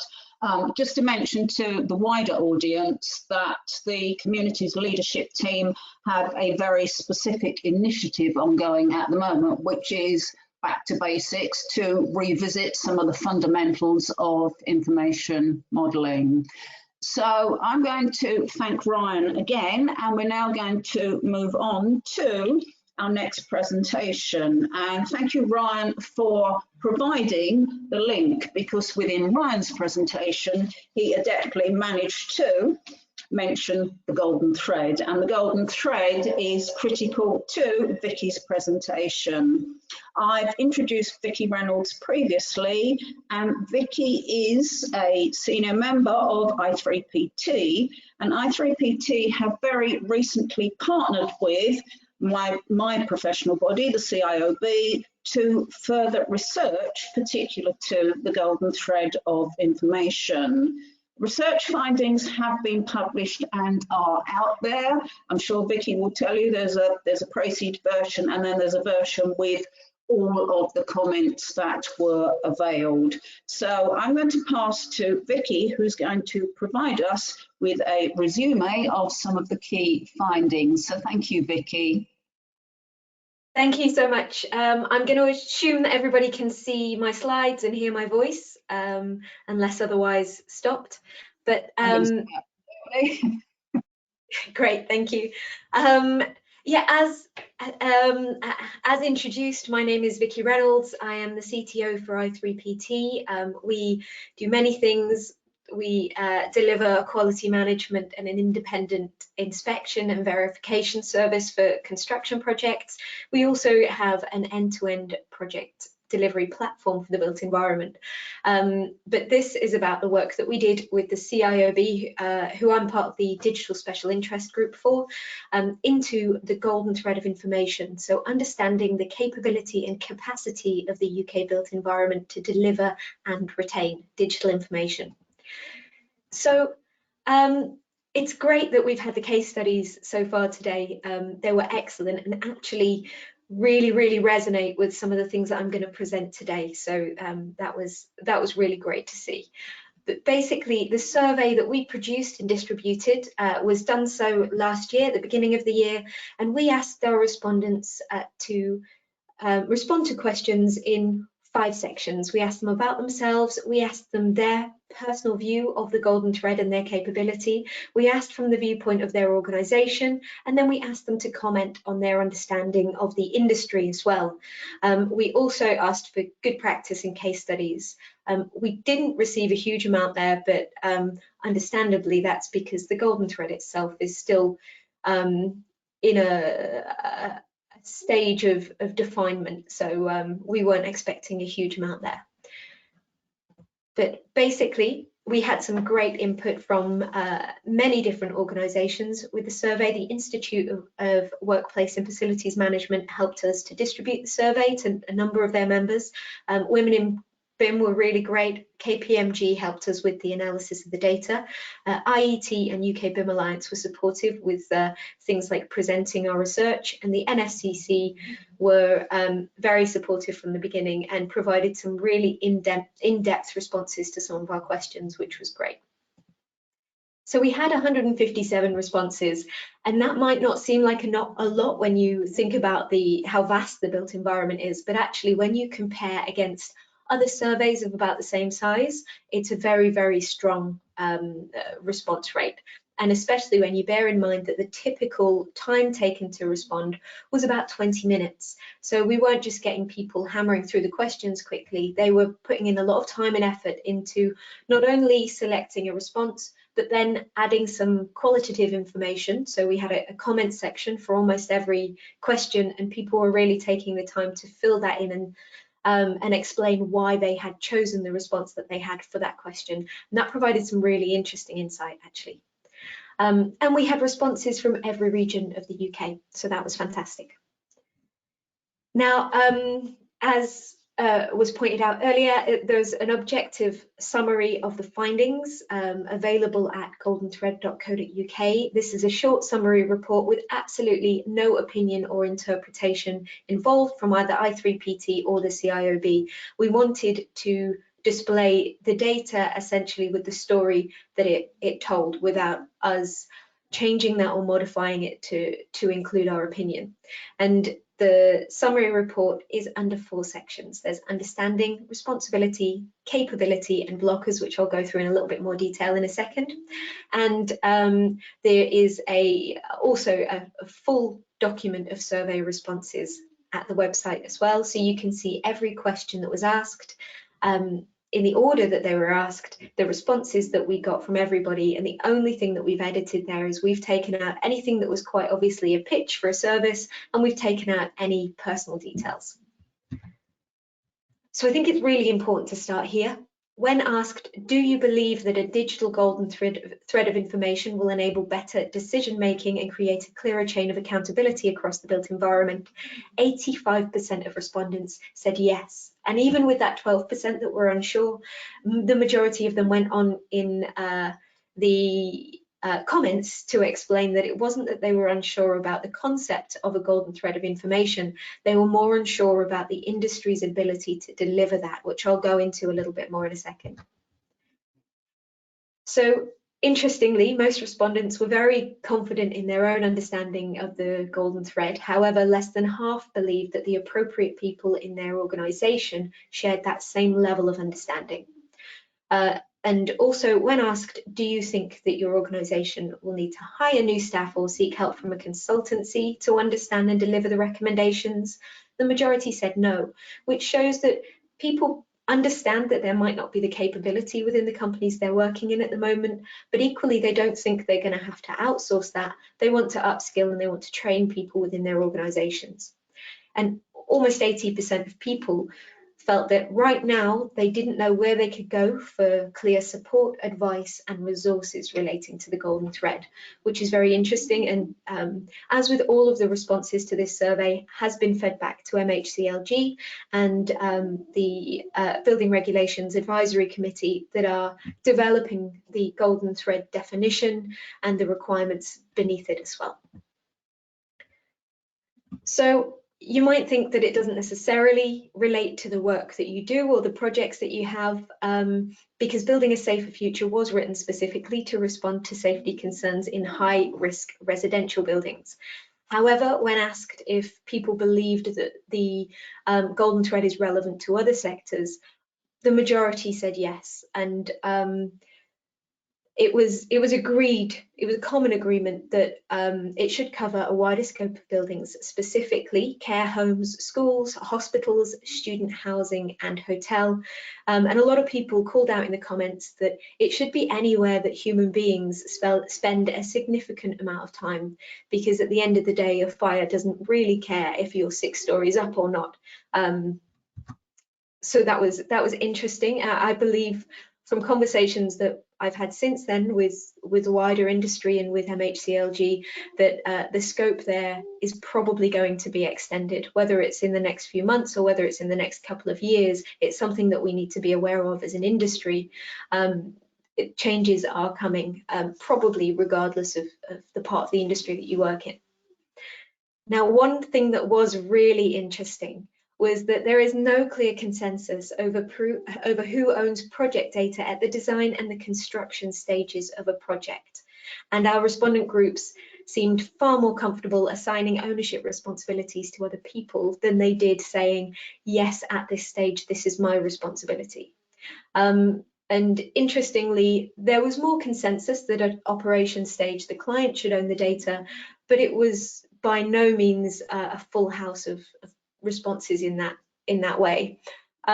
We got some really interesting additional comments to this question. Actually, there were many people saying that data cannot be owned. It has to be shared throughout the project environment by everybody, which is an interesting take on it. We had people very confident in the fact that it is always the client that owns the data for their projects, and then other people equally as confident that it has to be the information author at every stage. And quite a few people pointed out, as is highlighted there in the comments section, that this is a huge question with huge ramifications. If we don't really understand about data ownership, then we're going to really struggle to identify responsibility for the golden thread and those stages of handover, regardless of whether there are really clear gateways or not. This, I believe, is probably one of the first things we need to make clear. Now, this question was asked to everybody apart from building owners, facilities managers and developers, so the project delivery teams. Do the needs of the eventual occupant, facilities manager or estate management team affect the way that you manage and store information on a project? Now, at first glance, this looks really positive. 65% said yes, but then when you dug into the comments, it showed that this was more than likely sometimes and not always. So it really depends on the client, and essentially the delivery teams provide what they are asked for, and they assume that O&M delivery is consideration of facilities management and the occupants. So basically, the more detailed requirements they get, the more comfortable they are delivering and the more they feel like they're taking into account the requirements of the facilities manager, the occupants, and the operations teams. So almost 60% of respondents believe that the concept of a digital golden thread of information is aligned with the UK BIM framework, and over 65% of respondents describe their in-house BIM capability as good or excellent. However, the majority also believe that less than 25% of projects in the UK, so less than a quarter, are currently being delivered to the level of BIM required in the UK BIM framework. So what we're saying here is we think that the concepts are aligned, we think that we have capability, but realistically, when we look at the industry, this just isn't being delivered. The government's report also stated that information and data must be available to those who are authorised to use it in a secure and accessible format. And we asked, in your experience, does the industry have the appropriate security compliant technology infrastructure and process in place to ensure this? The majority of people said no. So another important point as well, which I will touch on a little bit more later, is that respondents estimated that it will take about 2 years to implement a golden thread as business as usual for high-risk residential buildings in the UK. So bearing in mind when we talk about that scope creep and the likelihood that the scope will be expanded, when we asked people just about the buildings in scope at the minute, it was assumed that there would be a minimum 2 years for building owners to become up to date with the information that they needed.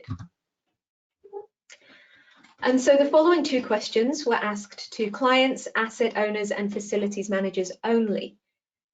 35% were not confident that they could clearly specify the correct requirements at the outset of a project, and almost half claim that they do not have the appropriate software and technical capability to check that the information provided to them by the design and construction teams has met their requirements if they have specified any.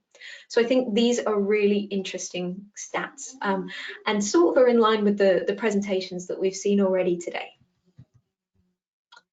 When asked how confident are you that your clients will clearly specify golden thread requirements at contract initiation stage, just for the buildings in scope, the rest of the project delivery team were not confident. So we had comments like, if it's required, then we're confident that we can follow it. If it's not, then we won't. Sorry, I think I've just turned off my presentation. Bear with me 1 second. There we go. And a couple of people saying it's very subjective and it dramatically varies between client types. So some are very sophisticated and have high requirements and demands, and others are less so and really would have no idea what they require at project completion stage. And this, I think, was really interesting. Where does your organisation store information that's passed on to them at construction handover? And the fact that I didn't even include hard copy media was maybe an oversight in our part. I just assumed that nobody would be storing their information like that. But as we've seen in the presentation before mine, it does still happen. And the percentage of information that's still being stored on portable media as well is quite shocking here. But I think the thing that's most interesting to me is that over 20% of people said that information stays in the document management system or common data environment that was used by the project team, which then relates back to that data ownership question. If this is an environment that's been paid for and is owned by the project team, how much control then does the client really have with that information and to use that data? And then we asked, are occupants of your assets able to access information such as current and historical fire risk assessments, safety case documentation, and information on the maintenance of safety systems quickly and easily? And almost 40% said no. What we got there was that it's done well for some assets. People made that clear in the comments, but it really can depend on postcodes and local authorities. And as I mentioned before, how long would it take you to update missing golden thread information for all of your existing assets? And most people said over 2 years. And then in the comments, a couple of people called out that actually for larger clients who have a mass of back-end information that they'd have to almost fix, it could be up to 5 years. And other people were a little bit more assertive and saying that basically whatever timescale we're given, we will work to, because we are reactive as an industry rather than proactive. Then we looked at blockers, and we asked, which of the following do you foresee as blockers when implementing a golden thread? And 75% said that industry culture is the biggest problem. And interestingly, technology is of the least concern, both access to it and the use of it. And when asked, do you feel that legislation is the most effective way to improve behaviour, 75% said yes. And once again, in the comments, there was a little bit of clarification there, with people saying that they didn't want legislation to be the only way to improve behaviour, but based on past experience with previous mandates, they thought that really change is only going to happen if our hand is forced and if there are very clear ramifications for not complying. Respondents believe that legislation, more support and clearer communication are the actions that are needed to overcome blockers, whilst having more time to prepare and more financial support are considered less important. And I think this research really tells the story of an industry that understands the need for change and is cautiously hopeful that we can achieve that. And we have to remember that first slide that I presented, that when asked if a golden thread of information will enable better decision making and create a clearer chain of accountability across the built environment, 85% said yes. So there is overwhelming agreement that this is the right thing. We're doing the right thing. We're moving in the right direction. It's just the biggest concern is how we make our industry embrace this, how we make people take on the responsibility for making this change happen. And that's a summary of the research. As was mentioned in the chat window, goldenthread.co.uk is where you can download the summary report and a list of all the responses. If you've got any questions or comments, you can either email inquiries@goldenthread.co.uk or vickyreynolds@i3pt.co.uk. I'd be really happy to answer any questions. Also, one thing that we've been able to do is a deeper dive analysis on some of the data as well. So if there's something that isn't very clear in the report and you'd like to see a further breakdown of the statistics or the information, then I can do that for you. Thank you very much. Any questions? Thank you so much, Vicky. A really, really, again, informed presentation and some quite interesting findings that you have expanded upon. Really, really interesting in terms of the muddle of belief in who is responsible for the data. And I'm not going to ask you to personally comment on that. I'm just going to say really interesting that there are still very different perspectives, and perhaps that's simply indicative of the need for someone, and I'll just leave it as someone, to take ownership. Also, I was quite interested in the responses relative to security, and we are fully aware, and maybe it's a lack of awareness in wider industry, we're aware of the ISO 19650 Part 5 that's out there. Security is being addressed, has been addressed. So I'm quite surprised there are some fundamental questions still, or queries still, in that regard. In some respects, the question I'm going to pose to you is probably going to be answered in part in the next presentation, reference the Construction Playbook, but, and I have given you a little bit of preempting in terms of this question, this is a report, it's a survey, it's a survey of, it's the findings as the result of a survey. It is beautifully presented and it's a really, really interesting read. However, my begging question is, and I've got a couple of audience questions as well, what next? And I really don't wish to put you on the spot there, but there has to be a what next.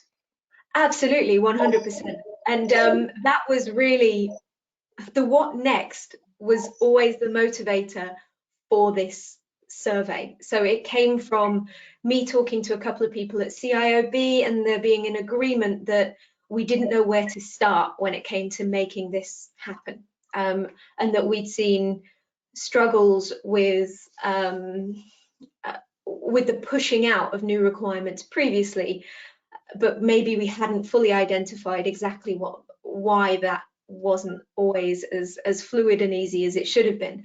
And I think what this survey has given us, it's given us data that proves that it's not that people don't want to do this, it's that everybody seems a little bit concerned about everybody else's commitment levels, and no one wants to be the one that throws themselves out there first. It can seem daunting, and also with our procurement methods and contract types, it might not be commercially viable to be the only person at the party trying to comply. And so I think what is next, in terms of what I'm going to be doing with the CIOB, there's further research into the culture piece. We want to understand what the good culture should look like so that we know what we're aiming for, because there's lots of feedback saying culture is bad, we do things wrong. It's very difficult to pinpoint what the target is, or what does good look like, what are we aiming for, because we can't just blindly and blanketly just try to be better. So that's the next piece there. And the next steps in terms of this research specifically is that it has been pushed up to MHCLG and the Industry Safety Steering Group, who are directly responsible for the development of the legislation and the way that is then communicated to the industry and the support that goes along with that. Brilliant, thank you. And I think your references to culture, the need to change, that has been absolutely reinforced by all of the previous speakers this morning. So as you say, the inherent will is there, has been for some considerable time. We still need to walk that talk to some degree. I'm also going to reference that some decade ago, my basic understanding and my premise was soft landings is inherent to that golden thread, and I still perceive so some decade further forward. So thank you, Vicky, and we look forward, UK BIM Alliance and the wider audience, to hearing much more of your further research, whether as part of your own organisation or in partnership with CIOB. So thank you so much. And that gives me a really nice link into our final speaker. Our final speaker today is Caroline Gumbel. I'm delighted to welcome Caroline as the concluding speaker.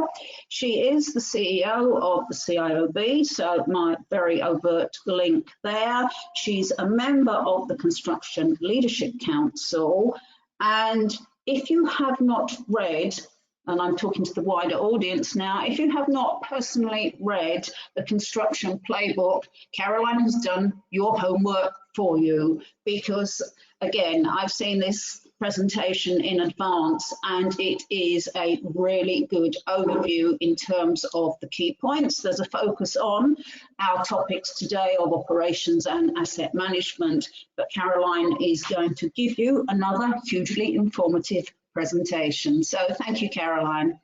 Thank you very much, Christine, and can I thank you for inviting me today? And I've really enjoyed the other presentations, and I can now see that golden thread that you've woven into today. I'm going to drop my camera just so I don't distract you as I go through. So as Christine said, I am the CEO of CIOB and very proud to be so. As some of you will know, CIOB is part of a number of industry bodies included within the Construction Leadership Council.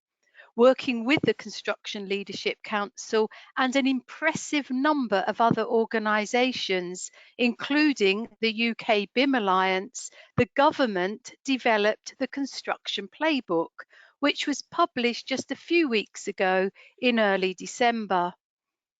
I suspect most of you have seen it, but for anyone who wants to access a copy, it is available as a download from the government gov.uk website. Just search for Construction Playbook and it will pop up. I'm going to run through an overview of the playbook and what it is intended to achieve. I will then look at where it focuses on BIM, the digital agenda, and soft landings. At the time of the release of the playbook last year, there were a number of online presentation events, and I'm sure a few of you would have seen one. during which the government outlined the playbook's aims. The Construction Playbook aims to 1. Reset the relationship with the construction sector to make it more strategic and less transactional. 2.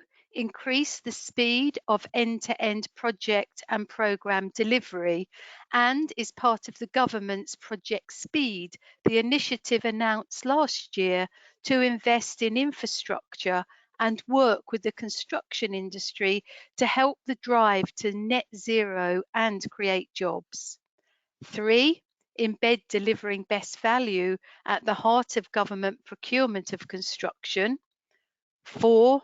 Drive innovation and the adoption of modern methods of construction, including product platforms with standardized designs, components and interfaces. And 5. Create longer-term, sustainable, effective and fairer contracting arrangements. At the time of the launch, the government was also keen to make it clear that those aims are intended to achieve on a longer term, more strategic level. Again, quoting from the launch presentation, these are the longer term objectives: a more productive, efficient, innovative and profitable industry, one which delivers better outcomes for clients. Next, improve building and workplace safety, supports the transition to net zero carbon by 2050 and the delivery of other environmental objectives, and deliver greater social value. In terms of where the government and industry are with the Construction Playbook, the period from launch in 2020 until 2023 is being regarded as the implementation phase. You can see from the previous slide, there is an ambition to use the playbook to tackle some of the big issues, and making change in those areas will take time. In terms of the approach the government took when developing the Construction Playbook, there were 14 key policy reforms that were the focus of the work that were talked about in the launch presentations, and you can see the 14 areas on the slide. The government also highlighted 4 of those 14 policy areas. These are reforms they believe are likely to have the most impact, and those 4 areas were portfolios and longer term contracting, harmonised, digitalised, and rationalised demand, outcome-based approach, further embodied digital technologies. Obviously, a couple of those are particularly relevant to today's discussion, and I'll come back to those shortly. I want to mention the scope of the playbook, as it's important to understand what it is intended to cover. 1. It is proposed that the Construction Playbook applies to all public works projects and programmes.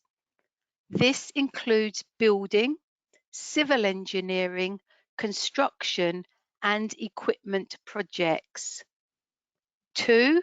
It is mandated for central government departments and arm's length bodies on a comply or explain basis, and should be taken into account by the wider public sector. As an aside, I understand that although it is not mandated for local authorities, the government is being very clear in its expectations for the public sector to lead on implementing it. I believe that one of the reasons it is not being mandated to local authority level is because it may require additional legislation, certainly not because local authority funded construction and infrastructure isn't covered by the playbook. There is also a clear expectation that it will be used in the private sector, but the public sector is seen as being able to lead the way. Back to the scope of the playbook. The playbook applies to all new projects and programs from December 2020, where the planning and preparation of projects and programs is already underway, or there are existing frameworks in place. The expectation is that contracting authorities should adopt a pragmatic approach to embedding the spirit and intent of the playbook. There will also be a package of support to assist departments and arm's length bodies to implement the playbook, including wider policy measures, technical guidance, training and direct support.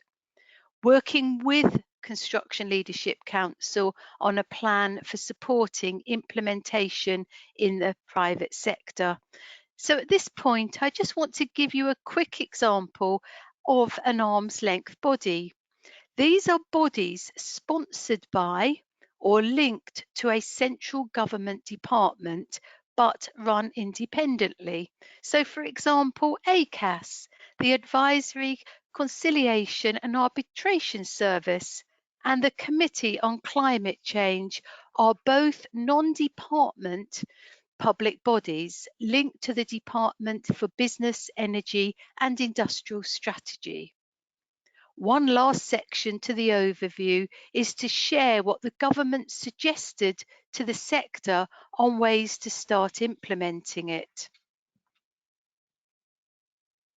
Their suggestions included: 1. Ensure the principles and policies set out in the playbook flow down your supply chain. Adopt collaborative ways of working. Embed value-based procurement in tender responses, with some additional areas to consider as per the slide. 3.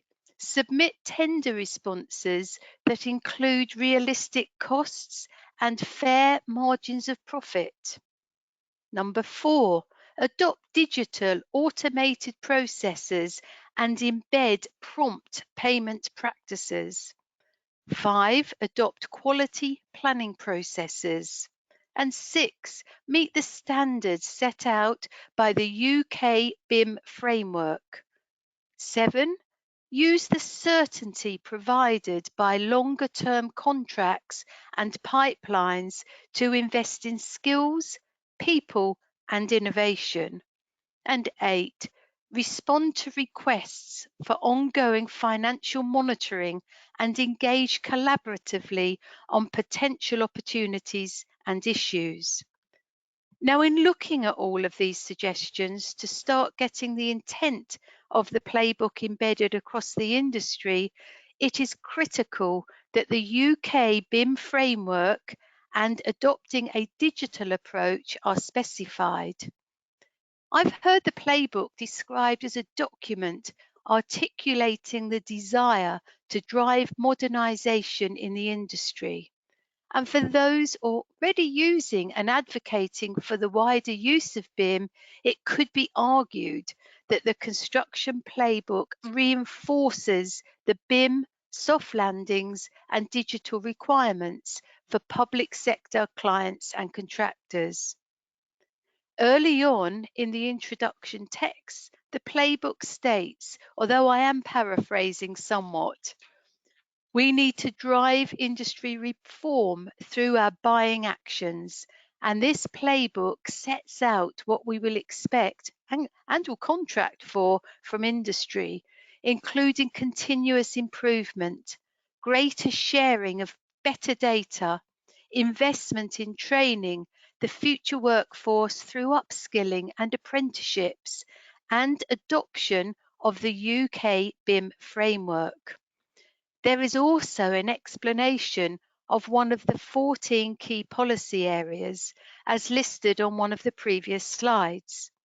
Further embed digital technologies, the playbook says, contracting authorities should use the UK BIM framework to standardise the approach to generating and classifying data, data security and data exchange, and to support the adoption of the Information Management Framework and the creation of the National Digital Twin. It also goes on to specify application of the BIM framework and embed BIM references throughout the document. It does also cover soft landings and other aspects of digitalisation. Soft landings in this context is referring to a smooth transition from construction to handover and then into operation. The playbook states that a proportional government soft landings approach supported by the UK BIM framework should be applied to all public works projects. So it can be argued that the playbook reinforces how important the government soft landings approach is at the pre-handover stage. And there's a key passage on the transition to operations section. Before a project is signed off, it is critical to ensure that the public work is operationally ready to be used.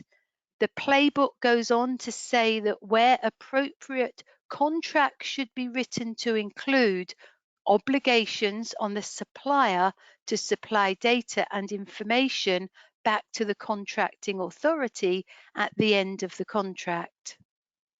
Taking a step back and looking at the playbook as a whole, its aims and approaches, there is a lot to greet positively. The drive to modernise, i.e. making the most of things like BIM, like modern methods of construction, where we know they work, is to be welcomed. The transition to net zero and more sustainability is to be welcomed.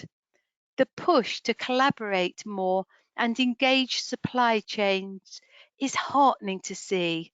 There is a lot that fits with the CIOB's aims for the sector, not least an overall approach which is likely to drive up construction quality. However, with regard to the digitalisation agenda, this is progress and there is support across the industry. But I know that we have some way to go to get this routinely embedded as normal practice. We all know that culture takes time to change. I've previously given talks about CIOB's quality and construction agenda, and I believe that now is the right time to change things for the better. In my meetings with industry representatives, government officials and members, there is a coming together and a real positivity that we can do better on quality. So I'm optimistic. CIOB will certainly work with industry and government as an active part of the Construction Leadership Council and through our membership to support the work to embed improvements in the industry and to push a quality culture in construction management. Thank you, Christine, and I'm happy to take any questions. Thank you so much, Caroline. And whilst I have a slight personal bias, thank you so much to the wider CIOB for being proactive, whether this is relative to the promotion of the golden thread, soft landings, digital construction, our wider world of FM operations and asset management. I have a couple of questions for you and bear with me as I read these to you. There have been copious industry reports across recent years, and some of your prior presenters referenced many of these. You did likewise. All have recommended copious best practice, and there's been frequent lengthy debate. I think we're all very well aware of that. Are you confident the recommendations within the Construction Playbook, and these are copious, you've referenced and you've very pleasantly praising a number of these today, but there are copious recommendations. How confident are you these will be actioned? In really, really simple terms, will industry, and in particular the public sector, because they are the forerunners in this regard, will they walk this talk? Thank you, Christine. That's a very, very big question, and I guess only time will tell.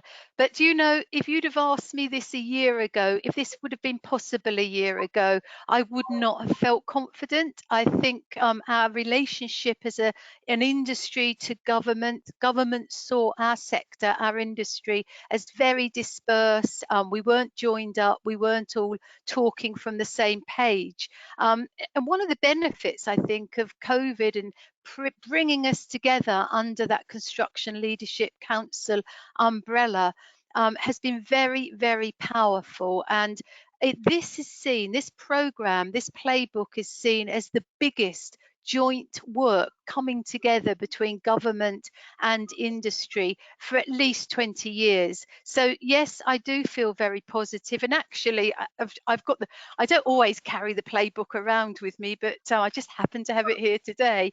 On page 7, and I just draw out a few names: Costain, Kier, Federation of Master Builders, Wilmot Dixon, Belfer Beatty, Mace, Waits. I mean, the list goes on and on of those organisations, including obviously CIOB, who have signed up to this. So I think the time has never been better. So confident, absolutely. Thank you for that. And a further question for you, something you have already referenced as part of the playbook: inclusions. This is not a quick fix, it never will be. We need to take wider industry and clients further forward in terms of these wider objectives. As you referenced, or as the playbook referenced, uptake will need to be policed. As referenced, if not implemented, there will be a need to explain why not. Do you think there are sufficient resources to effectively police the implementation? And I use the terminology police in a very wide sense. Christine, thank you. That's again a very good question. Look, of course, there's not enough out there for this all to be policed, and it shouldn't be policed by third parties. Every person working in the construction sector should have personal responsibility and accountability for their own quality. And I think if we look back at safety, the history of safety in our sector, it used to be seen as management's responsibility or the health and safety officer, but we now have a culture where every single person going to work on construction sites, working in the sector, take personal responsibility and will call out bad safety performance. And that's where we've got to get to with quality. It makes ethical sense and it makes business sense to have quality at source with everybody owning it. And I was really pleased listening to Vicky, you know, the culture change. You know, what makes the culture as it is? How can we improve it in the sector? I think that's a really important thing to focus on. So no, we've all got to take personal responsibility, and together we will make this culture change. Thank you, Caroline. Really, really comprehensive responses. So I'm going to invite the previous speakers to be available to answer a couple of questions. We've got about 10 minutes left before we need to close the event.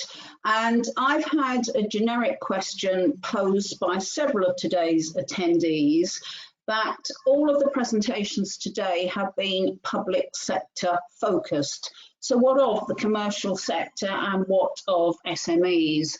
Caroline's already responded in part in terms of individuals needing to take responsibility. My personal take is, at the time of writing, it's the public sector who are providing the best examples of best practice. And that's not to say there are not some excellent examples of the same provided by some commercial projects and clients. However, the premise is that all of the best practice provided today can be adapted and adopted by the private sector and those smaller clients out there, SMEs. And I see a few nods from the prior presenters. One of the questions that Kath has posed, and she's posed it a couple of times as the other speakers have been presenting, is should we mandate? So I'm going to let Kath rephrase her own question, and I'm going to turn that into a question back to her. In terms of the widest implementation of information modelling relative to operations and asset management, in terms of the directives within the construction playbook, would you mandate?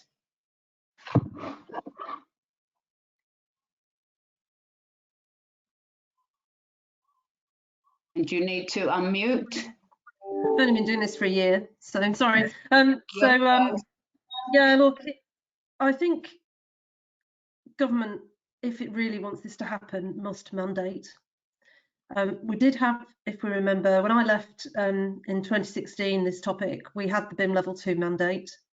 I don't think that was entirely successful, if I'm honest, because I just don't see it being deployed. I think the new building safety bill that comes out this year at some point, it would be very interesting to see what's within that bill. I think it's very specifically focused on addressing residential high-rise, but notwithstanding that, there will be a lot of, I think there'll be a lot of applications of that bill. So that will be really interesting. But my experience is, you know, let's all get real. We're working in a really low margin industry. Construction is a 2 to 3% industry at best. So if it is not mandated, then the industry, I do not believe, has the wherewithal to fund it. And customers need to mandate it, and I'm afraid expect to see short-term an increase in their costs, which hopefully would lead to longer-term benefits in their asset management costs. So there is a cost-benefit analysis to be done, but I don't think it's fair to expect the industry at the low margins it's at to be able to step up to that without customers leaning in, clients leaning in. So if government wants it to happen, it must mandate it. My other observation, as I've been listening to all the excellent presentations, we are still absolutely working in silos. So the construction playbook is excellent, but it is just that, a construction playbook. And if you do not have a similar playbook for the asset management and facilities management industry, which by the way is the same size as the construction industry, if not bigger, then you will not see the benefits being handed over. And all the issues that we've had for the last 10 years will continue. So I would really love to see the CIOB, the RICS, the IWFM, all the parties pull together to create a mirror playbook for asset and facilities management so that we can really get that whole life benefit. So to answer you, absolutely yes, but let's just mandate it for construction. We have to mandate it for everybody in the value chain of the built environment. Thank you so much, Kath. I've been nodding vigorously. I've noted a couple of my colleagues nodding. I have to say, I personally share your perspective, but it's not all about just you and I. I'm very briefly going to go around the team of presenters today, bearing in mind we have a relatively short time frame, and ask they to individually respond to that question. Should we mandate or should we not? Stephen. Unmute. Oh. Still can't hear you, Stephen.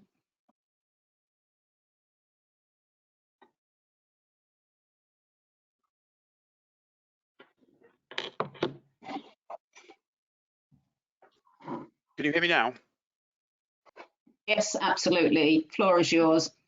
Okay, the answer is I think we should, simply because construction is one element, facilities management is another element. They are joined together at the hip, they follow each other. So I think you've got to mandate it. As Kath said, the 2 to 3% margin means we're not going to get anywhere unless you do. And certainly from someone who sits in an environment where we're producing 200 and more buildings a year, then that's really quite important. Thank you, Stephen. I'm not sure if Femi is still with us. If you are, speak to me, Femi. Yes, I'm here. Yeah, we don't have you on camera, but your brief response, should we mandate or not? Yeah, I think we should mandate, particularly for any asset owner or developer out there, or people who are engaged in day-to-day runnings of a built asset. I think it's mandatory to jump on board, because it would really save everybody time. It will keep things a lot more streamlined and easy to manage in the long run. Excellent, thank you for that perspective. Ryan? Yeah, I agree with everyone else about the mandate. And within Scotland, the Scottish Government has mandated the adoption of BIM since the past 5 or 6 years, particularly where public sector projects have a certain value. What we found with that is that you need to back that up with a consistent approach and a specific ask of what you want to achieve. Otherwise, as we describe it, you get to that BIM cliff, where you get to the handover stage and the BIM model, along with all the other information, disappears into a hard drive or into somebody's top drawer. So on the schools programme, which I mentioned in my own presentation, along with other initiatives or requirements, the adoption of the Standard Information Management Plan is a condition of funding, and that each local authority need to appoint their own information manager to sit at the client table and work with the client to identify what their information needs are, and to be on hand to support the client as the information comes over the line at each stage to check that and it is for what they need. I guess there's an upfront cost associated with that, but our discussion with local authorities is that that upfront cost pays for itself in dividends, and that when the information you get at the end is of a value and quality that you can then manage that building from day one, and you don't have to then procure additional survey, rework, or whatever, which easily, the cost of the information manager would cover. So yeah, also it's quite interesting that the way the procurement model is in Scotland on the schools programme, that condition that the Scottish Government are going to essentially pay for the maintenance of those schools over that numbers of years, and there's a condition linked to that payment that the school needs to be kept at a certain condition rating. And our argument is, if you don't have that information, you can't do that. So you need to have the right information at the point of handover to take it forward. Brilliant, thank you, Ryan. And there's lots of vigorous nodding ongoing. Vicky, you have a choice. You can give us both your personal perspective, or you can transfer that responsibility and you can give us the view from the survey findings, or you can give us both. I'm never one to back away from giving my personal perspective. I think it has to be mandated, and it has to be embarrassing not to comply to the mandate. Because one thing that we had with BIM is that it was the world against the mandate, and everyone was in it together, having to comply to this absolutely impossible standard that we couldn't possibly live up to. Whereas it needs to be exactly what Caroline was referencing with health and safety. You want everyone on site saying, are you doing this? You're not. What? Like that's what we have to do to make this happen. So yes, mandate, but it has to be backed up by good practice, the communication around it. Almost like a full marketing event needs to happen around this to make it the thing to do, because if you're not, it'll be embarrassing and you'll be called out. Yeah, there's still, I believe, and Kath referenced silos, there's a very informed audience, not just today, but wider audience, but we still need that wider understanding, that wider adoption. Caroline, I'm going to give you the final comment. Thank you, Christine. I mean, obviously, this is in the public interest to mandate, but I think it's how you mandate. I think Vicky started to touch on that. I think it needs to be supported. The mandate needs to be understood and supported by industry. And I think there needs to be a transition process, so you don't just literally fall off a cliff on Thursday. There is a wind-in period, but yes, unfortunately, I think we do come down to requiring mandate. So thank you, Christine. I'm really pleased with all of your responses, because for some considerable years I've been going mandate, mandate, let's mandate, and I think we've come to an overriding conclusion there. We could talk for some copious time on all of the subjects we've touched on today. However, time prevails, and I'm really aware we are close to concluding this event. So I am simply going to say a huge thank you to all of the presenters today. Your time and effort does not go unnoticed. I share your pain and the stresses and strains of sharing screens and coming off unmute occasionally, because we're all still going through a learning curve in that regard. But thank you so much for the informed presentations. And as you're aware, these will be shared with a wider audience. Thank you to all of the attendees who have largely stayed with us, I know from the numbers, and for all of your questions. I can only apologise, we did not have time to address all of the questions. I also need to provide a very personal thanks to Pam Bandal, integral to the operations of the UK BIM Alliance, and we absolutely could not function without Pam facilitating all of our events and much, much wider input as well. To the wider audience, if you work in the world of facilities management, operations and asset management, and you have a case study you would like to share in the future, please do seek to contact me. As the BIM for FM Hub, we only ever seek to share best practice. We're not about promoting commercial interests. It's about providing that best practice, which our presenters have done very ably today. So if you have something out there you would like to share with a wider audience, please do come back to me. There are ample opportunities over the coming months to do so. Your current best practice and the journey there too, and any challenges. Always useful to hear those challenges. So by my clock, dead on 12 o'clock, thank you to the presenters once again. Thank you to all of the attendees. Thank you to Pam, and please do stay safe. Thank you all. Thank you, Christine. Thank you. Thank you very much. Thank you. Bye-bye. Thank you, Christine. Bye-bye. Bye.